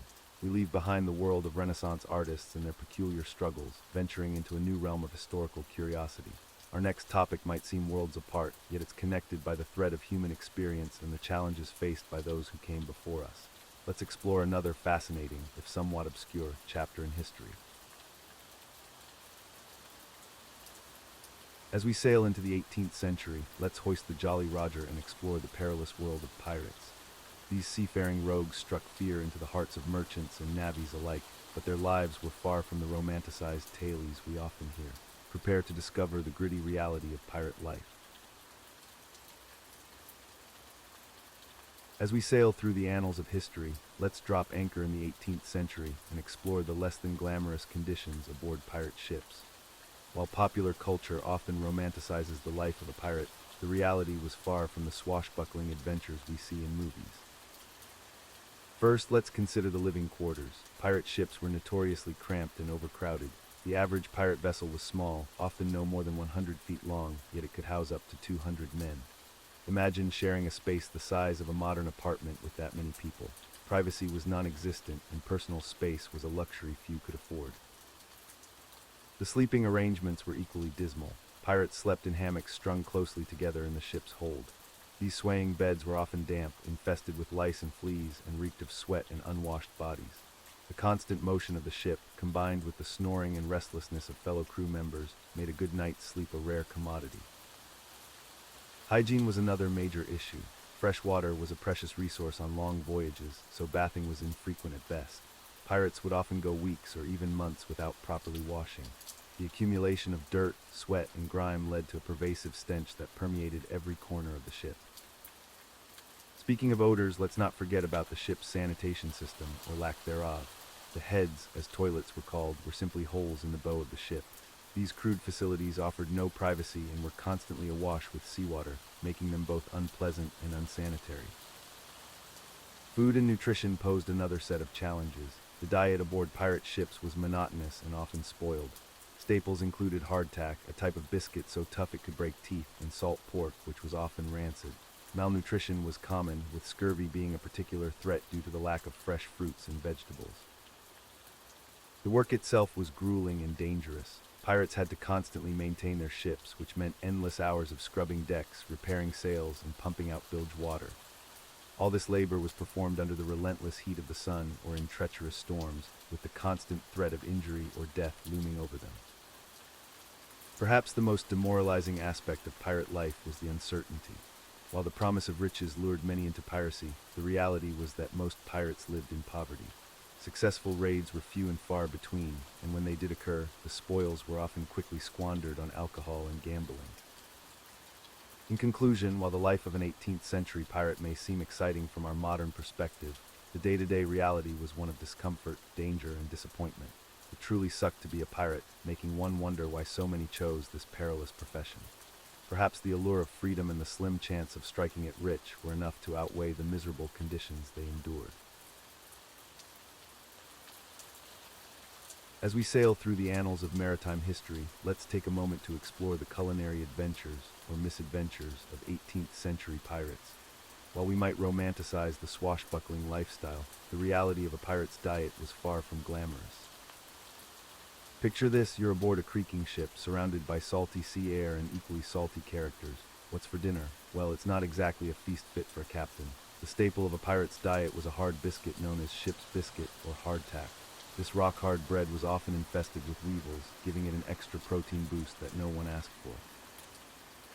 To wash down these delightful morsels, pirates would gulp copious amounts of alcohol. Rum was the drink of choice, not just for its intoxicating effects, but also because it helped mask the taste of stagnant water that had been sitting in barrels for months. Cheers to staying hydrated, I suppose. When fresh food was available, it didn't stay fresh for long. Meat was often salted or pickled to preserve it, resulting in meals that were about as tender as the ship's main mast. Fish, when caught, provided a welcome change of pace, but imagine trying to fish while also evading naval pursuits and rival pirates. Fruits and vegetables were rare luxuries on long voyages. Without proper storage methods, these items would spoil quickly. This lack of vitamin C led to a common pirate ailment, scurvy. Nothing says yo-ho-ho quite like bleeding gums and loose teeth. On the bright side, when pirates managed to raid merchant ships or coastal settlements, they might enjoy brief periods of culinary abundance. Suddenly, exotic spices, tropical fruits, and maybe even some livestock would find their way into the pirates' menu. These moments of gastronomic glory were short-lived but surely appreciated. Interestingly, some pirate crews were more democratic about their meals than you might expect. Many ships operated on a system where food was shared equally among all crew members, regardless of rank. It's a heartwarming thought until you realize they were all equally sharing in the misery of moldy bread and brackish water. So the next time you're enjoying a nice meal, spare a thought for the pirates of yore. Their diet of hardtack, salted meat, and rum might have fueled their adventures, but it certainly didn't make for a balanced meal. It's no wonder they were always on the lookout for the next big score. They were probably just hopping for a decent meal. As we sail into the treacherous waters of 18th century piracy, let's explore the grim reality of injuries that plagued these seafaring rogues. Life on the high seas was far from the romanticized tales we often hear, and pirates faced a multitude of dangers that could leave them maimed or worse. First, let's consider the constant threat of cannon fire. When engaged in battle, pirates were at risk of being struck by flying splinters from their own ship's wooden structure. These razor-sharp projectiles could cause devastating injuries, tearing through flesh, and even leading to deadly infections in an era before antibiotics. Speaking of infections, even minor wounds could spell doom for a pirate. The damp, unsanitary conditions aboard ships were breeding grounds for bacteria. A small cut could quickly become gangrenous, often resulting in crude amputations performed by the ship's cook or carpenter, who doubled as makeshift surgeons. Now let's talk about a pirate's most iconic injury, the loss of an eye or a limb. Contrary to popular belief, eye patches weren't always for fashion. Many pirates lost eyes in close-quarter combat or from accidents involving ropes and rigging. The patch served a practical purpose, allowing them to keep one eye adjusted to darkness for quick transitions below deck. As for limb loss, it wasn't just from dramatic sword fights. Many pirates lost hands or feet from crushing injuries sustained while handling heavy cargo or during storms. The lucky ones might receive a crude wooden prosthetic, but most had to adapt to life with missing limbs. Let's not forget about the silent killer of the seas, scurvy. This vitamin C deficiency caused by lack of fresh fruits and vegetables led to weakened immune systems, loosening teeth, and reopening of old wounds. Pirates with scurvy often suffered from constant pain and were more susceptible to other illnesses. Another common ailment was known as sailor's skin. Prolonged exposure to sun, wind, and salt water caused severe skin damage. Pirates often had leathery, prematurely aged skin that was prone to infections and skin cancer. Lastly, we can't overlook the psychological toll of pirate life. Constant fear of capture, witnessing brutal violence, and the stress of life at sea led to what we might now recognize as PTSD. Many pirates turned to excessive alcohol consumption to cope, leading to liver damage and other alcohol-related injuries. As we drift off to sleep, ponder the harsh realities faced by these historical figures. Their lives were far from the glamorous adventures often portrayed in popular culture, marked instead by constant pain, disfigurement, and the ever-present specter of a gruesome death at sea. As we sail through the annals of maritime history, let's drop anchor in the 18th century and explore the harsh world of pirate discipline. While popular culture often romanticizes the life of pirates, the reality was far from glamorous, especially when it came to maintaining order on these floating dens of lawlessness. Pirate ships operated under a unique form of governance known as the Pirate Code, or Articles of Agreement. These were essentially a set of rules that all crew members agreed to follow. However, don't be fooled into thinking this made pirate ships bastions of democracy. The enforcement of these rules was often brutal and unforgiving. One of the most common forms of punishment was flogging. For minor infractions, a pirate might receive a few lashes with a cat-o'-nine tails, a whip with multiple knotted cords. But for more serious offenses, the number of lashes could climb into the hundreds, leaving the unfortunate victim's back a bloody mess. Another favorite punishment was keel hauling, a practice so brutal it could easily result in death. The offending pirate would be tied to a rope and dragged under the ship from one side to the other. Not only did this risk drowning, but the barnacles on the ship's hull would shred the victim's flesh, often leading to fatal infections, even if they survived the initial ordeal. For those who committed the gravest offenses, such as mutiny or desertion, marooning was a common sentence. The unlucky pirate would be abandoned on a deserted island or reef with limited supplies, usually just a bottle of water, a pistol, and a single bullet. This was essentially a drawn-out death sentence, as survival was highly unlikely. Even more creative punishments existed. Some captains favored sweating, where the offender was forced to run around the mast while being prodded with sharp objects. Others employed the kissing the gunner's daughter, which involved being tied to a cannon and flogged.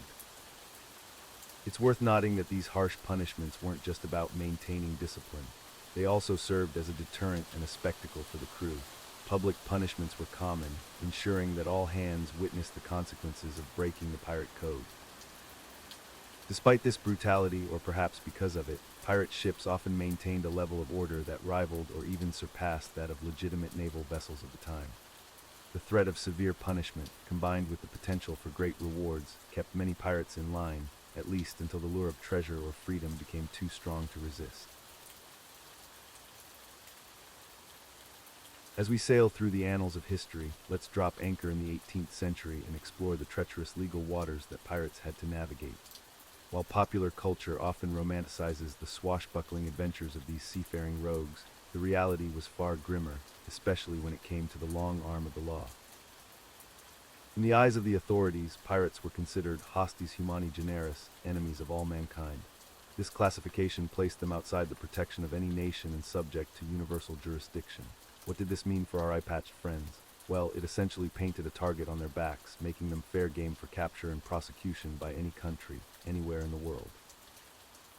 The British, in particular, took a hard stance against piracy. In 1698, they passed the Piracy Act, which established special courts to try pirates more efficiently. These courts, often held in colonial ports, were notorious for their swift and severe judgments. Imagine being hauled before a judge who had already decided your fate before you even stepped foot in the courtroom. But it wasn't just the British who were out for pirate blood. Spain, France, and the Dutch Republic all had their own laws and punishments for those caught engaging in piracy. The legal dangers were so great that some pirates actually purchased pardons or accepted amnesties offered by colonial governors, trading their freedom on the high seas for a chance at a law-abiding life. However, for those who continued their piratical ways, the consequences were dire.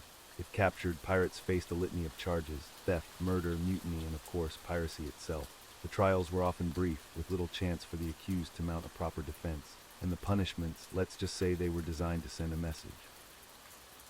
The most common fate for convicted pirates was hanging, often carried out in public as a deterrent to others, but some authorities got creative with their executions. In England, for instance, the bodies of executed pirates were sometimes gibbeted, displayed in iron cages at the entrance to ports, as a grisly warning to sailors tempted by the pirate life. Even more chilling was the practice of hanging in chains. This involved coating the pirate's body in tar and suspending it in an iron cage near the coast. The preserved corpse would remain there for years, serving as a macabre lighthouse of law and order. It's worth noting that not all pirates met such gruesome ends. Some managed to retire with their ill-gotten gains, while others accepted royal pardons and transitioned to legal maritime careers. However, these were the exceptions rather than the rule. For most pirates, the sword of Damocles that was the law hung constantly over their heads, ready to fall at any moment. As we sail through the annals of history, let's drop anchor in the 18th century and explore the harsh reality of pirate retirement. Contrary to popular belief, most pirates didn't live long enough to enjoy their ill-gotten gains in a tropical paradise. The average pirate's career was brutally short, often ending in violent death or capture long before retirement became a consideration. Those lucky few who managed to survive faced a host of challenges that would make even the hardiest buccaneer yearn for the relative safety of the high seas. First and foremost, pirates were outlaws, constantly pursued by naval forces and bounty hunters. Retirement didn't mean an end to this pursuit. Many so-called retired pirates lived in constant fear of capture, forced to adopt false identities and remain vigilant against recognition. Even if a pirate managed to evade the law, their ill-gotten wealth rarely lasted long. The pirate lifestyle was notoriously extravagant, with most loot squandered on alcohol, gambling, and other vices. Those who did manage to save often fell victim to theft by their own crewmates or other criminals who saw them as easy targets. Health was another significant concern. Years of hard living, poor nutrition, and injuries sustained in battle took their toll. Many pirates suffered from chronic ailments, missing limbs, or debilitating scurvy. Medical care was primitive at best, leaving these retired sea dogs to suffer through their golden years in constant pain. The psychological toll of piracy was equally devastating. Years of violence, betrayal, and the constant threat of death left many retired pirates struggling with what we would now recognize as post-traumatic stress disorder. Nightmares, paranoia, and difficulty reintegrating into society were common afflictions. Some pirates attempted to settle in pirate-friendly ports like Port Royal in Jamaica or Nassau in the Bahamas. However, these havens were often short-lived, as colonial powers eventually cracked down on such lawless territories. The destruction of these safe harbors left many retired pirates without a place to call home. Perhaps the most ironic fate befell those pirates who attempted to go straight and re-enter legitimate society. Their lack of marketable skills beyond sailing and fighting made finding honest work nearly impossible. Many ended up as beggars or petty criminals, a far cry from the romantic notion of a wealthy ex-pirate living in luxury. In the end, the reality of 18th century pirate retirement was far from the glamorous tales spun by Hollywood. It was a life of constant danger, poor health, and often abject poverty. The golden age of piracy may have glittered with the promise of riches and freedom, but for most buccaneers, their golden years were tarnished by the harsh consequences of their chosen profession. As we sail away from the tumultuous waters of 18th century piracy, it's clear that the life of a buccaneer was far from the romanticized tales we often encounter. The golden age of piracy, spanning roughly from 1650 to 1730, was a period marked by harsh realities and constant danger. Let's recap why being a pirate during this era was, in fact, a miserable existence. First and foremost, the life expectancy of a pirate was shockingly low. Many died young due to diseases, malnutrition, or violence. The constant threat of scurvy, a result of vitamin C deficiency, plagued crews on long voyages. Imagine your teeth falling out and your gums bleeding while you're trying to swab the deck. Moreover, the living conditions aboard pirate ships were abysmal. Cramped quarters, lack of privacy, and poor sanitation led to the rapid spread of illnesses. The stench of unwashed bodies, rotting food, and human waste would have been overwhelming. Not exactly the stuff of Hollywood dreams, is it? Let's not forget the ever-present danger of violent death. Whether from naval encounters, rival pirate attacks, or the noose of the law, pirates lived with the constant specter of a gruesome end. Many who survived long enough to be captured faced public execution, their bodies left to rot as a warning to others. While some pirates did amass fortunes, the majority lived hand-to-mouth, with any plunder quickly squandered on alcohol and gambling. The romantic notion of buried treasure was largely a myth, as most pirates preferred to spend their ill-gotten gains rather than save them. In conclusion, the life of an 18th century pirate was far from glamorous. It was a brutal, short, and often unrewarding existence. So the next time you find yourself daydreaming about the pirate's life, remember, you're much better off enjoying your modern comforts and leaving the pirating to the history books. As we drift through the annals of history, our journey takes us to yet another fascinating, albeit soporific chapter. We leave behind the world of Renaissance artists and their peculiar struggles, only to find ourselves on the threshold of a new era. Let us now turn our attention to a different time and place, where new challenges and mundane details await our exploration. Now let's turn our attention to the life of medieval monks. These devoted individuals lived in monasteries, dedicating their lives to prayer, study, and service. But their existence wasn't always as peaceful as one might imagine. In fact, being a medieval monk came with its own unique set of challenges and hardships. As we continue our journey through the mundane aspects of history, let's turn our attention to the daily schedule of a medieval monk. While often romanticized in modern media, the life of a monk was far from exciting. Their days were meticulously structured, leaving little room for spontaneity or personal pursuits. The day for a medieval monk typically began well before dawn, around 2:00 a.m. At this ungodly hour, they would be roused from their slumber by the ringing of the monastery bells. The first order of business was matins, the night office. Monks would groggily make their way to the church for prayer and chanting. This service could last up to 2 hours, during which the monks would struggle to stay awake in the cold, dimly lit church.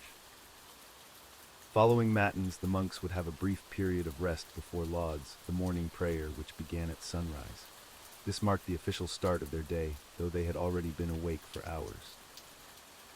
After lauds, the monks would gather for a chapter meeting, where they would discuss monastery business and confess any minor infractions of the rules. This was followed by individual study or work until prime, the first hour of the day, usually around 6:00 a.m. The period between prime and terce, the third hour, was dedicated to manual labor. Monks might work in the fields, tend to the monastery's animals, or engage in various crafts such as copying manuscripts or brewing beer. Terce was followed by more work until sext, the sixth hour, which occurred around noon. This midday prayer was followed by the main meal of the day, eaten in silence while one monk read aloud from religious texts. After the meal, monks were allowed a short period of rest before none, the ninth hour prayer. The afternoon was filled with more work, study, or teaching novices until vespers, the evening prayer. The day would wind down with Compline, the final prayer service, after which the monks would retire to their dormitories. However, their sleep was brief, as they would soon be awakened for the cycle to begin anew. This rigid schedule, repeated day after day, year after year, was designed to structure every moment of a monk's life around devotion and service. While it may seem monotonous to us, for medieval monks, this was the path to spiritual enlightenment and closeness to God. As we delve deeper into the annals of history, let's explore the often overlooked lives of medieval monks. While we might imagine their existence as one of quiet contemplation and scholarly pursuits, the reality was far less idyllic. Medieval monks faced a myriad of challenges that would make even the most devout modern believer question their calling. First and foremost, let's consider their living conditions. Monasteries, while impressive structures from the outside, were often cold, damp, and drafty on the inside. Stone walls and floors did little to insulate against the harsh elements, and heating was a luxury reserved for only the most important areas. Monks would often sleep in communal dormitories, their beds nothing more than hard wooden platforms with thin straw mattresses. Privacy was non-existent, and the constant presence of others could be mentally taxing. The daily routine of a medieval monk was rigorous and unforgiving. Their day began well before dawn, often around 2 or 3 in the morning, with the first prayer service of the day. This was followed by a series of prayer services, work periods, and meager meals throughout the day, with little time for rest or personal pursuits. The concept of free time, as we know it today, was virtually non-existent in monastic life. Speaking of meals, the diet of a medieval monk was far from appetizing. Meat was generally forbidden except for the sick or elderly. The typical fare consisted of bread, vegetables, and occasionally fish. During times of fasting, which could last for weeks, the diet became even more restricted. Monks were expected to eat in silence, listening to scripture readings, further emphasizing the constant focus on spiritual matters. Hygiene was another significant challenge. While monasteries often had better sanitation than the average medieval dwelling, it was still far from our modern standards. Bathing was infrequent, sometimes occurring only a few times a year. Monks typically wore the same woolen habit day in and day out, leading to issues with lice and other parasites. The combination of poor diet, lack of hygiene, and close living quarters made monasteries breeding grounds for disease. Despite their dedication to spiritual pursuits, monks were not exempt from the harsh realities of medieval life. They were subject to the same diseases, natural disasters, and political upheavals as the rest of society.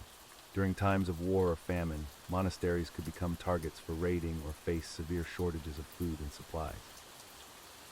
In conclusion, while the life of a medieval monk might have offered spiritual fulfillment, it came at a great physical and mental cost. The combination of harsh living conditions, strict routines, poor diet, and lack of personal freedom made it a challenging existence that few modern individuals would willingly choose. It serves as a stark reminder of how much our living conditions and expectations have changed over the centuries. As we delve into the culinary world of medieval monks, prepare for a journey that's as bland as it is enlightening. The diet of these devout individuals was far from the sumptuous feasts we might imagine when thinking of monastery life. Monks adhered to strict dietary rules, often dictated by their religious order and the church calendar. The Benedictine rule, for instance, prescribed 2 meals a day in summer and 1 in winter. But don't get too excited, these weren't exactly gourmet affairs. The staple of a monk's diet was bread, not the artisanal, crusty loaves we enjoy today, but heavy, coarse bread made from barley or rye. This dense fare was often accompanied by vegetables grown in the monastery gardens. Imagine a never-ending cycle of turnips, beans, and cabbage, hardly a culinary adventure. Meat was generally off the menu, especially for stricter orders. Fish, however, was permitted and became a common protein source. But before you envision succulent salmon or tender trout, remember that much of this fish was preserved, salted, pickled, or dried. Fresh fish was a rare luxury, often reserved for special occasions or important guests. Dairy products were also limited. While some orders allowed cheese and eggs, others considered these too indulgent. Almond milk became a popular substitute, especially during fasting periods when animal products were forbidden. Speaking of fasting, it was a significant part of monastic life. Monks would abstain from certain foods or reduce their intake during Advent, Lent, and other religious observances. These periods could last for weeks, further restricting an already limited diet. Beverages were equally austere. Water was the primary drink, often supplemented with small beer, a weak, low-alcohol brew that was safer to drink than potentially contaminated water. Wine was permitted in moderation, but it wasn't the fine vintage you might hope for. The monotony of this diet was occasionally broken by feast days, when the menu might expand to include better quality bread, fresh fish, or even a rare serving of meat. However, these moments of culinary excitement were few and far between. It's worth noting that not all monasteries followed the same rules. Some were more lenient, while others were even stricter. The Carthusian order, for example, completely abstained from meat, adhering to a diet that was almost entirely vegetarian. This austere diet wasn't just about deprivation, it was seen as a form of spiritual discipline. By controlling their appetites, monks believed they were better able to focus on their spiritual duties and resist worldly temptations. As we drift through the annals of history, let's pause for a moment to consider the life of medieval monks and their vows. These dedicated individuals, who devoted their lives to spiritual pursuits, adhered to a set of strict rules that shaped their daily existence. The most well-known monastic vows were poverty, chastity, and obedience. But what did these really mean in practice? Let's start with poverty. Monks were expected to renounce all personal possessions, living a life of simplicity and detachment from material goods. This meant no fancy robes, no personal treasures, and certainly no Instagram-worthy cell decorations. Chastity, as you might guess, meant abstaining from all sexual activity. This vow was seen as a way to focus entirely on spiritual matters, free from the distractions of romantic relationships. It also meant no flirting with the locals during rare trips outside the monastery walls. Obedience required monks to follow the orders of their superiors without question. This hierarchical structure ensured smooth operation of the monastery, but also meant that personal preferences often took a back seat. Imagine having to eat gruel for dinner just because the abbot said so. But these weren't the only vows. Many monastic orders had additional rules. For instance, some orders took vows of silence, communicating only when absolutely necessary and often through elaborate hand gestures. Picture trying to explain that you've run out of ink for your manuscript using only charades. Stability was another common vow, binding a monk to a particular monastery for life. This meant saying goodbye to dreams of monastic tourism or monastery hopping. Once you picked your stone walls, you were stuck with them. Some orders even had vows of constant prayer or specific dietary restrictions. The Carthusians, for example, abstained from meat entirely. No medieval bacon for them ever. Can you imagine a life without the occasional juicy leg of mutton? These vows shaped every aspect of a monk's life, from dawn to dusk. Their days were structured around prayer, work, and study, with little room for personal pursuits or hobbies. No binge-watching illuminated manuscripts or playing hide-and-seek in the catacombs. While these vows might seem restrictive to our modern sensibilities, for many monks they provided a sense of purpose and spiritual fulfillment. The simplicity of monastic life allowed them to focus on what they believed truly mattered, their relationship with the divine. So the next time you're annoyed about having to follow the office dress code or stick to a diet, just remember, at least you're not a medieval monk vowing to spend your entire life in silence, poverty, and celibacy. Now that's what I call a long-term commitment. As we delve deeper into the annals of history, let's turn our attention to the painstaking work of medieval monks and their manuscript production. In an era before the printing press, these dedicated individuals were responsible for preserving and reproducing knowledge through handwritten texts. Imagine, if you will, a dimly lit scriptorium within a monastery's stone walls. Here, monks would spend countless hours hunched over their work, meticulously copying texts word for word. This process was not only time-consuming, but also physically demanding. The monks would often work from dawn until dusk, their eyes straining in the flickering candlelight. The creation of a single manuscript could take months or even years to complete. The monks used quills made from bird feathers, typically goose or swan, which they had to sharpen regularly. They would dip these quills into ink made from a mixture of iron salts, tannin from oak galls, and gum arabic. This ink was known for its durability, but it could also be corrosive to the parchment over time. Speaking of parchment, it was the primary writing material used during this period. Made from animal skins, usually sheep, goats, or calves, parchment was expensive and time-consuming to produce. The skins had to be soaked, stretched, and scraped to create a smooth writing surface. A single book might require the skins of an entire herd of animals. The monks didn't just copy text, they also decorated their manuscripts with intricate illustrations and ornate initial letters known as illuminations. These were often done in vibrant colors and gold leaf, adding to the time and effort required to complete a manuscript. The most skilled illuminators were highly valued and could spend years working on a single book. Errors in copying were inevitable, given the tedious nature of the work.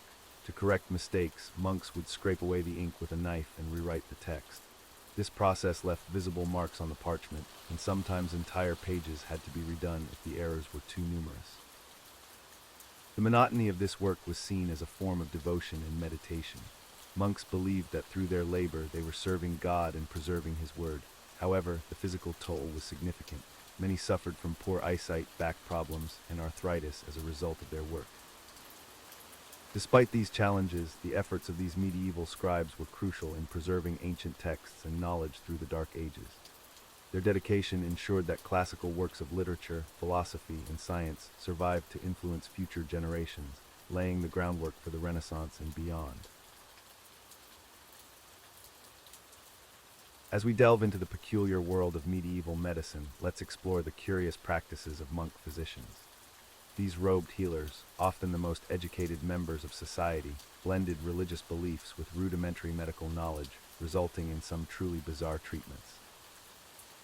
One of the most common practices was bloodletting, a procedure monks believed could balance the body's humors. Imagine being prescribed a good bleeding to cure anything from a headache to the plague. Monks would use sharp knives or even leeches to drain what they deemed excess blood, often leaving patients weaker and more susceptible to infection. Another favorite in the monks' medical arsenal was the use of herbal remedies. While some of these concoctions had genuine medicinal properties, others were based more on superstition than science. For instance, monks might prescribe a tincture of crushed beetles to treat ear infections, or recommend wearing a necklace of dried toads to ward off the Black Death. Trepanation, the practice of drilling holes in the skull, was another shockingly common treatment. Monks believed this could relieve pressure on the brain or release evil spirits causing mental illness. Surprisingly, some patients survived this gruesome procedure, though one can only imagine the excruciating pain involved. Prayer and exorcism were also integral parts of monastic medicine. Monks often attributed illnesses to demonic possession or divine punishment. As a result, patients might find themselves subjected to hours of chanting, holy water sprinklings, and even attempts to drive out supposed evil spirits. Urine played a significant role in monk medical practices too. These robed healers believed they could diagnose various ailments by examining the color, smell, and even taste of a patient's urine. Yes, you heard that right, tasting urine was considered a valid diagnostic tool. Monks also championed the use of sympathetic magic in their treatments. This involved using objects that resembled the affected body part to cure ailments. For example, walnuts, which look like tiny brains, might be prescribed to treat headaches or mental disorders. Despite these questionable practices, it's important to note that monastic medicine wasn't all bad. Monasteries often served as the only hospitals available to common people, providing care and comfort to those in need. Monks also preserved and transcribed ancient medical texts, helping to lay the groundwork for future medical advancements. As we reflect on these peculiar medieval practices, we can appreciate how far medical science has come. The next time you visit a doctor, be thankful you're not prescribed a good bleeding or a toad necklace. Now, let's move on to our next fascinating, yet sleep-inducing topic. As we conclude our exploration of the medieval monk's life, it's clear that their existence was far from the peaceful, contemplative image we might imagine. The daily grind of a monk was filled with challenges, both physical and spiritual, that tested their dedication to their faith and their community. From the moment they woke before dawn to the final prayers of the night, monks lived a life of strict routine and unwavering discipline. The constant cycle of prayer, work, and study left little room for personal pursuits or moments of relaxation. The harsh conditions of medieval monasteries, with their cold stone walls and basic amenities, only added to the physical toll of their lifestyle. Yet despite these hardships, medieval monks played a crucial role in preserving knowledge and culture during the tumultuous times of the Middle Ages. Their tireless work in scriptorium, copying and illuminating manuscripts, ensured that classical texts and important religious works survived for future generations. This dedication to learning and preservation laid the groundwork for the intellectual advancements of the Renaissance and beyond. However, it's important to remember that not all individuals thrived in this environment. The strict hierarchy, lack of privacy, and constant scrutiny from fellow monks and superiors could be psychologically taxing. For some, the monastic life was a calling. For others, it may have felt like a prison of faith and obligation. As we drift off to sleep, let's reflect on the complex legacy of medieval monks. Their lives were a testament to human endurance, spiritual devotion, and the preservation of knowledge. Yet, like many aspects of history, the reality was often more nuanced and challenging than the romanticized version we might imagine. Sweet dreams, and may your sleep be more peaceful than a medieval monk's daily routine. As we drift through the annals of history, our journey takes an unexpected turn. We leave behind the world of Renaissance artists and their peculiar challenges, venturing into a new realm of historical curiosity. Our next stop promises to be equally intriguing, as we explore another facet of the past that might just lull you into a peaceful slumber. Let's continue our somnolent voyage through time. As we delve deeper into the annals of history, let's turn our attention to another group who faced grueling hardships, the miners of the Industrial Revolution. Their story is one of darkness, danger, and unimaginable toil beneath the Earth's surface. As we delve deeper into the annals of history, let's turn our attention to the Industrial Revolution, a period of rapid technological and societal change. Specifically, we'll explore the life of a typical coal miner during this transformative era. Prepare to be lulled into a peaceful slumber as we recount the monotonous and grueling existence of these unsung heroes of industry. Picture, if you will, a small mining town in 19th century England. The air is thick with coal dust, and the landscape is dotted with towering smokestacks belching black smoke into the gray sky. Our miner, let's call him Thomas, begins his day long before the sun rises. At the crack of dawn, he rouses himself from his cramped bed in a crowded tenement house, his muscles already aching from the previous day's labor. Thomas shuffles to the kitchen, where his wife has prepared a meager breakfast of bread and weak tea. There's no time for idle chatter or family bonding. With a quick goodbye, he joins the throng of men making their way to the mine entrance. The mood is somber, each step bringing them closer to the dark, suffocating depths below. At the mine, Thomas collects his tools and lamp before descending into the earth. The cage creaks and groans as it lowers him and his fellow miners hundreds of feet below the surface. The air grows thicker and hotter with each passing second. Finally, they reach their destination, a narrow, damp tunnel barely tall enough to stand in. For the next 12 hours, Thomas will toil in near darkness, his only light source the flickering flame of his lamp. He swings his pickaxe rhythmically, chipping away at the coal seam. The work is back-breaking and relentless. Every few minutes, he pauses to load the loosened coal into a cart, which will be hauled to the surface by young boys or ponies. The air in the mine is heavy with coal dust and methane gas. Thomas coughs frequently, his lungs struggling to find clean air. He knows that many of his colleagues have succumbed to black lung disease, their bodies worn down by years of inhaling the toxic particles. But he has no choice but to continue working. His family depends on his meager wages. As the hours drag on, Thomas becomes acutely aware of the constant danger surrounding him. The creaking of support beams reminds him that at any moment the tunnel could collapse. The presence of open flames in an environment filled with flammable gases means that explosions are a very real threat. He's seen friends and coworkers lost to both, their lives snuffed out in an instant. Finally, after what seems like an eternity, Thomas's shift comes to an end. Exhausted and covered in coal dust, he makes the long ascent back to the surface. The sunlight, though weak and filtered through smog, is almost blinding after so many hours in the darkness. His body aches, his lungs burn, and yet he knows that tomorrow will bring more of the same. As we delve into the depths of history, let's explore the grim reality of working conditions for miners during the Industrial Revolution. This era, spanning from the late 18th to the early 19th century, saw unprecedented technological advancements, but at a tremendous human cost.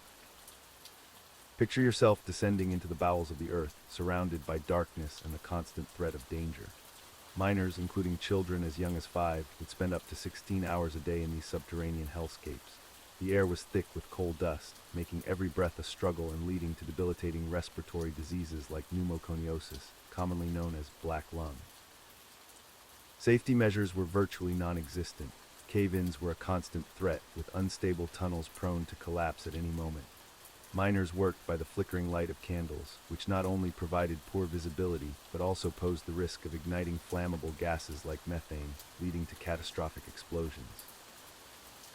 The use of child labor was rampant. Young boys, called trappers, would sit in complete darkness for hours, opening and closing underground doors to control airflow. Others, known as hurriers, would pull heavy carts of coal through narrow tunnels, their small bodies bent and twisted from the grueling labor. Women and girls weren't spared from this harsh reality. They often worked as pit-brow lasses, sorting coal above ground in all weather conditions. Some even worked underground until legislation in 1842 prohibited women and children under 10 from working in the mines. The pay was meager, barely enough to sustain a family. Miners were often trapped in a cycle of debt, forced to live in company-owned housing and shop at company stores with inflated prices. This system, known as the truck system, ensured that workers remained dependent on their employers with little hope of escape. Diseases ran rampant in the cramped, unsanitary living conditions of mining communities. Cholera, typhoid, and other waterborne illnesses were common due to poor sanitation and contaminated water supplies. The physical toll of mining work, combined with malnutrition and lack of medical care, meant that miners often had significantly shorter lifespans than the general population. It wasn't until the late 19th and early 20th centuries that significant reforms began to improve conditions for miners. Trade unions fought for better wages, shorter working hours, and improved safety measures. However, the legacy of the Industrial Revolution's brutal mining conditions left an indelible mark on working-class communities, shaping social and political movements for generations to come. As we delve into the depths of history, let's explore the perilous world of miners during the Industrial Revolution. This era of rapid technological advancement and economic growth came at a steep cost for those working underground. In the late 18th and early 19th centuries, coal became the lifeblood of industry, powering steam engines and fueling the factories that dotted the landscape. But for the miners who extracted this precious resource, life was a constant dance with danger. Imagine descending into the earth each day, not knowing if you'd return. The mines were dark, damp, and poorly ventilated. Miners worked by the dim light of candles or oil lamps, which not only provided minimal illumination, but also posed a significant risk. You see, these mines were filled with flammable gases, particularly methane, known as fire damp. A single spark from a lamp could ignite these gases, causing catastrophic explosions that could collapse entire sections of the mine, trapping or killing workers instantly. But explosions weren't the only threat. The very air miners' breath was a silent killer. Coal dust filled their lungs, leading to a condition known as black lung or pneumoconiosis. This debilitating disease slowly suffocated miners, reducing their ability to breathe and often leading to an early death. The physical toll of mining was immense. Workers spent long hours in cramped, unnatural positions, swinging pickaxes and shoveling coal. Back injuries, crushed limbs, and chronic pain were common companions for these laborers. Children as young as 5 or 6 were not spared from this harsh reality. They were employed as trappers, tasked with opening and closing ventilation doors in the mine shafts. These young workers spent their days in near total darkness, isolated and at constant risk of being crushed by coal carts or falling debris. Safety measures were rudimentary at best. Support beams were often inadequate, leading to frequent cave-ins. Flooding was another ever-present danger, with miners at risk of drowning if they couldn't evacuate quickly enough when water breached the tunnels.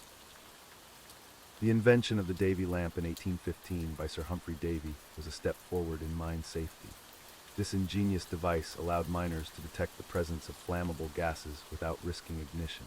However, it was far from a cure-all for the myriad dangers lurking in the mines. As if the physical dangers weren't enough, miners also faced exploitation from mine owners. They were often paid in tokens only redeemable at company stores, trapping them in a cycle of debt and dependence.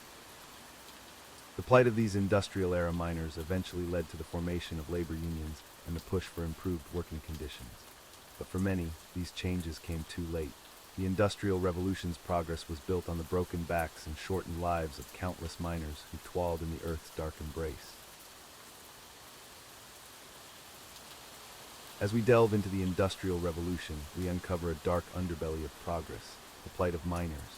While factories and steam engines were revolutionizing production, beneath the surface, workers faced a myriad of health hazards that would haunt generations to come.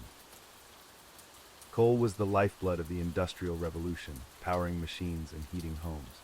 But for the miners who extracted this black gold, each day was a descent into a world of danger and disease. Let's explore some of the most prevalent health issues these unsung heroes faced. First on our list is the infamous black lung disease, or coal workers' pneumoconiosis. Imagine your lungs slowly filling with coal dust day after day, year after year. This insidious condition caused chronic coughing, shortness of breath, and in severe cases, respiratory failure. The fine particles would embed themselves deep in the lung tissue, causing inflammation and scarring that could never be fully reversed. Next, we have silicosis, another respiratory nightmare caused by inhaling silica dust. This condition was particularly common among miners working in quarries or tunneling through rock. The tiny silica particles would cause fibrosis in the lungs, leading to symptoms similar to black lung disease, but often with a more rapid onset and progression. But it wasn't just the lungs that suffered. Miners frequently developed musculoskeletal disorders from the physically demanding nature of their work. Imagine spending hours hunched over in narrow tunnels, swinging pickaxes, or pushing heavy carts. Back pain, arthritis, and repetitive strain injuries were commonplace, often leaving miners debilitated long before retirement age. The darkness of the mines took its toll on the eyes as well. Nystagmus, a condition causing involuntary eye movements, was so common among coal miners that it became known as miner's nystagmus. The dim light and need for constant visual adjustment led to this peculiar occupational hazard, which could persist even after leaving the mines. Let's not forget the ever-present danger of accidents. Cave-ins, explosions from methane gas, and flooding were constant threats. Even if a miner escaped immediate death, crush injuries, burns, and trauma could lead to lifelong disabilities or chronic pain. The Industrial Revolution's hunger for coal also exposed miners to toxic gases. Carbon monoxide, known as the silent killer, could accumulate in poorly ventilated shafts, leading to confusion, loss of consciousness, and death. Hydrogen sulfide, with its distinctive rotten egg smell, was another invisible menace that could cause respiratory irritation or even fatal poisoning. As we reflect on these harrowing conditions, it's clear that the cost of progress during the Industrial Revolution was often paid in human health and lives. The legacy of these occupational hazards continues to impact mining communities today, reminding us of the importance of workplace safety and the often overlooked human cost of industrial advancement. As we delve deeper into the annals of history, let's turn our attention to the Industrial Revolution, a period of rapid technological and societal change. Specifically, we'll explore the plight of miners during this era, focusing on their pay and working conditions. The Industrial Revolution, spanning roughly from the mid-18th to the mid-19th century, brought about unprecedented economic growth and technological advancements. However, for many workers, particularly miners, this period was marked by grueling labor and meager compensation. In the early days of the Industrial Revolution, miners were often paid using a system called truck wages. This meant that instead of receiving monetary compensation, they were paid in goods or vouchers that could only be used at company-owned stores. This system, also known as the truck system, effectively trapped miners in a cycle of debt and dependence on their employers. The truck system allowed mine owners to inflate prices at company stores, ensuring that miners remained in perpetual debt. This practice was so widespread that it led to the passage of the Truck Acts in the United Kingdom, which aimed to outlaw such exploitative practices. However, enforcement of these laws was often lax, and many miners continued to suffer under the system well into the 19th century. When miners did receive monetary wages, they were often pitifully low. In the early 19th century, a typical coal miner in the United Kingdom might earn between 2 and 3 shillings per day. To put this in perspective, a loaf of bread at the time cost about 4 pence, or 1/3 of a shilling. This meant that a miner's daily wage could barely cover the cost of basic necessities for their family. Moreover, miners' pay was often subject to deductions for various reasons. They might be charged for the use of tools, for the oil in their lamps, or even for the gunpowder used to blast rock. These deductions could significantly reduce a miner's take-home pay, sometimes by as much as 25%. The situation was further complicated by the fact that miners were typically paid based on the amount of coal they extracted, rather than the hours they worked. This piece rate system meant that their income could fluctuate wildly depending on the conditions of the mine and their luck in finding productive seams of coal. It's worth noting that child labor was also prevalent in mines during this period. Children as young as 5 or 6 years old might work as trappers, opening and closing ventilation doors in the mines. These young workers earned even less than adult miners, sometimes receiving as little as 2 pence per day. The combination of low pay, dangerous working conditions, and exploitative practices led to growing unrest among miners. This eventually resulted in the formation of labor unions and the push for better working conditions and fair pay. However, these changes came slowly, and many miners continued to struggle with poverty and exploitation well into the 20th century. As we conclude our journey through history's less glamorous moments, let's peer into the grim reality of a miner's family during the Industrial Revolution. Picture a cramped, soot-stained cottage, barely large enough for a family of 6. The father, exhausted from grueling 16-hour shifts in the coal mines, returns home with blackened lungs and aching bones. His wife, equally fatigued from managing the household and working as a seamstress, struggles to prepare a meager meal of watery soup and stale bread. Their children, some as young as 6, have just returned from their own shifts in the textile mills, their small hands raw from operating dangerous machinery. The family's daily existence is a constant battle against hunger, disease, and the ever-present threat of workplace accidents. Their world is one of relentless toil, where dreams of a better life are as scarce as moments of respite. As we drift off to sleep, let's be grateful for the comforts we often take for granted.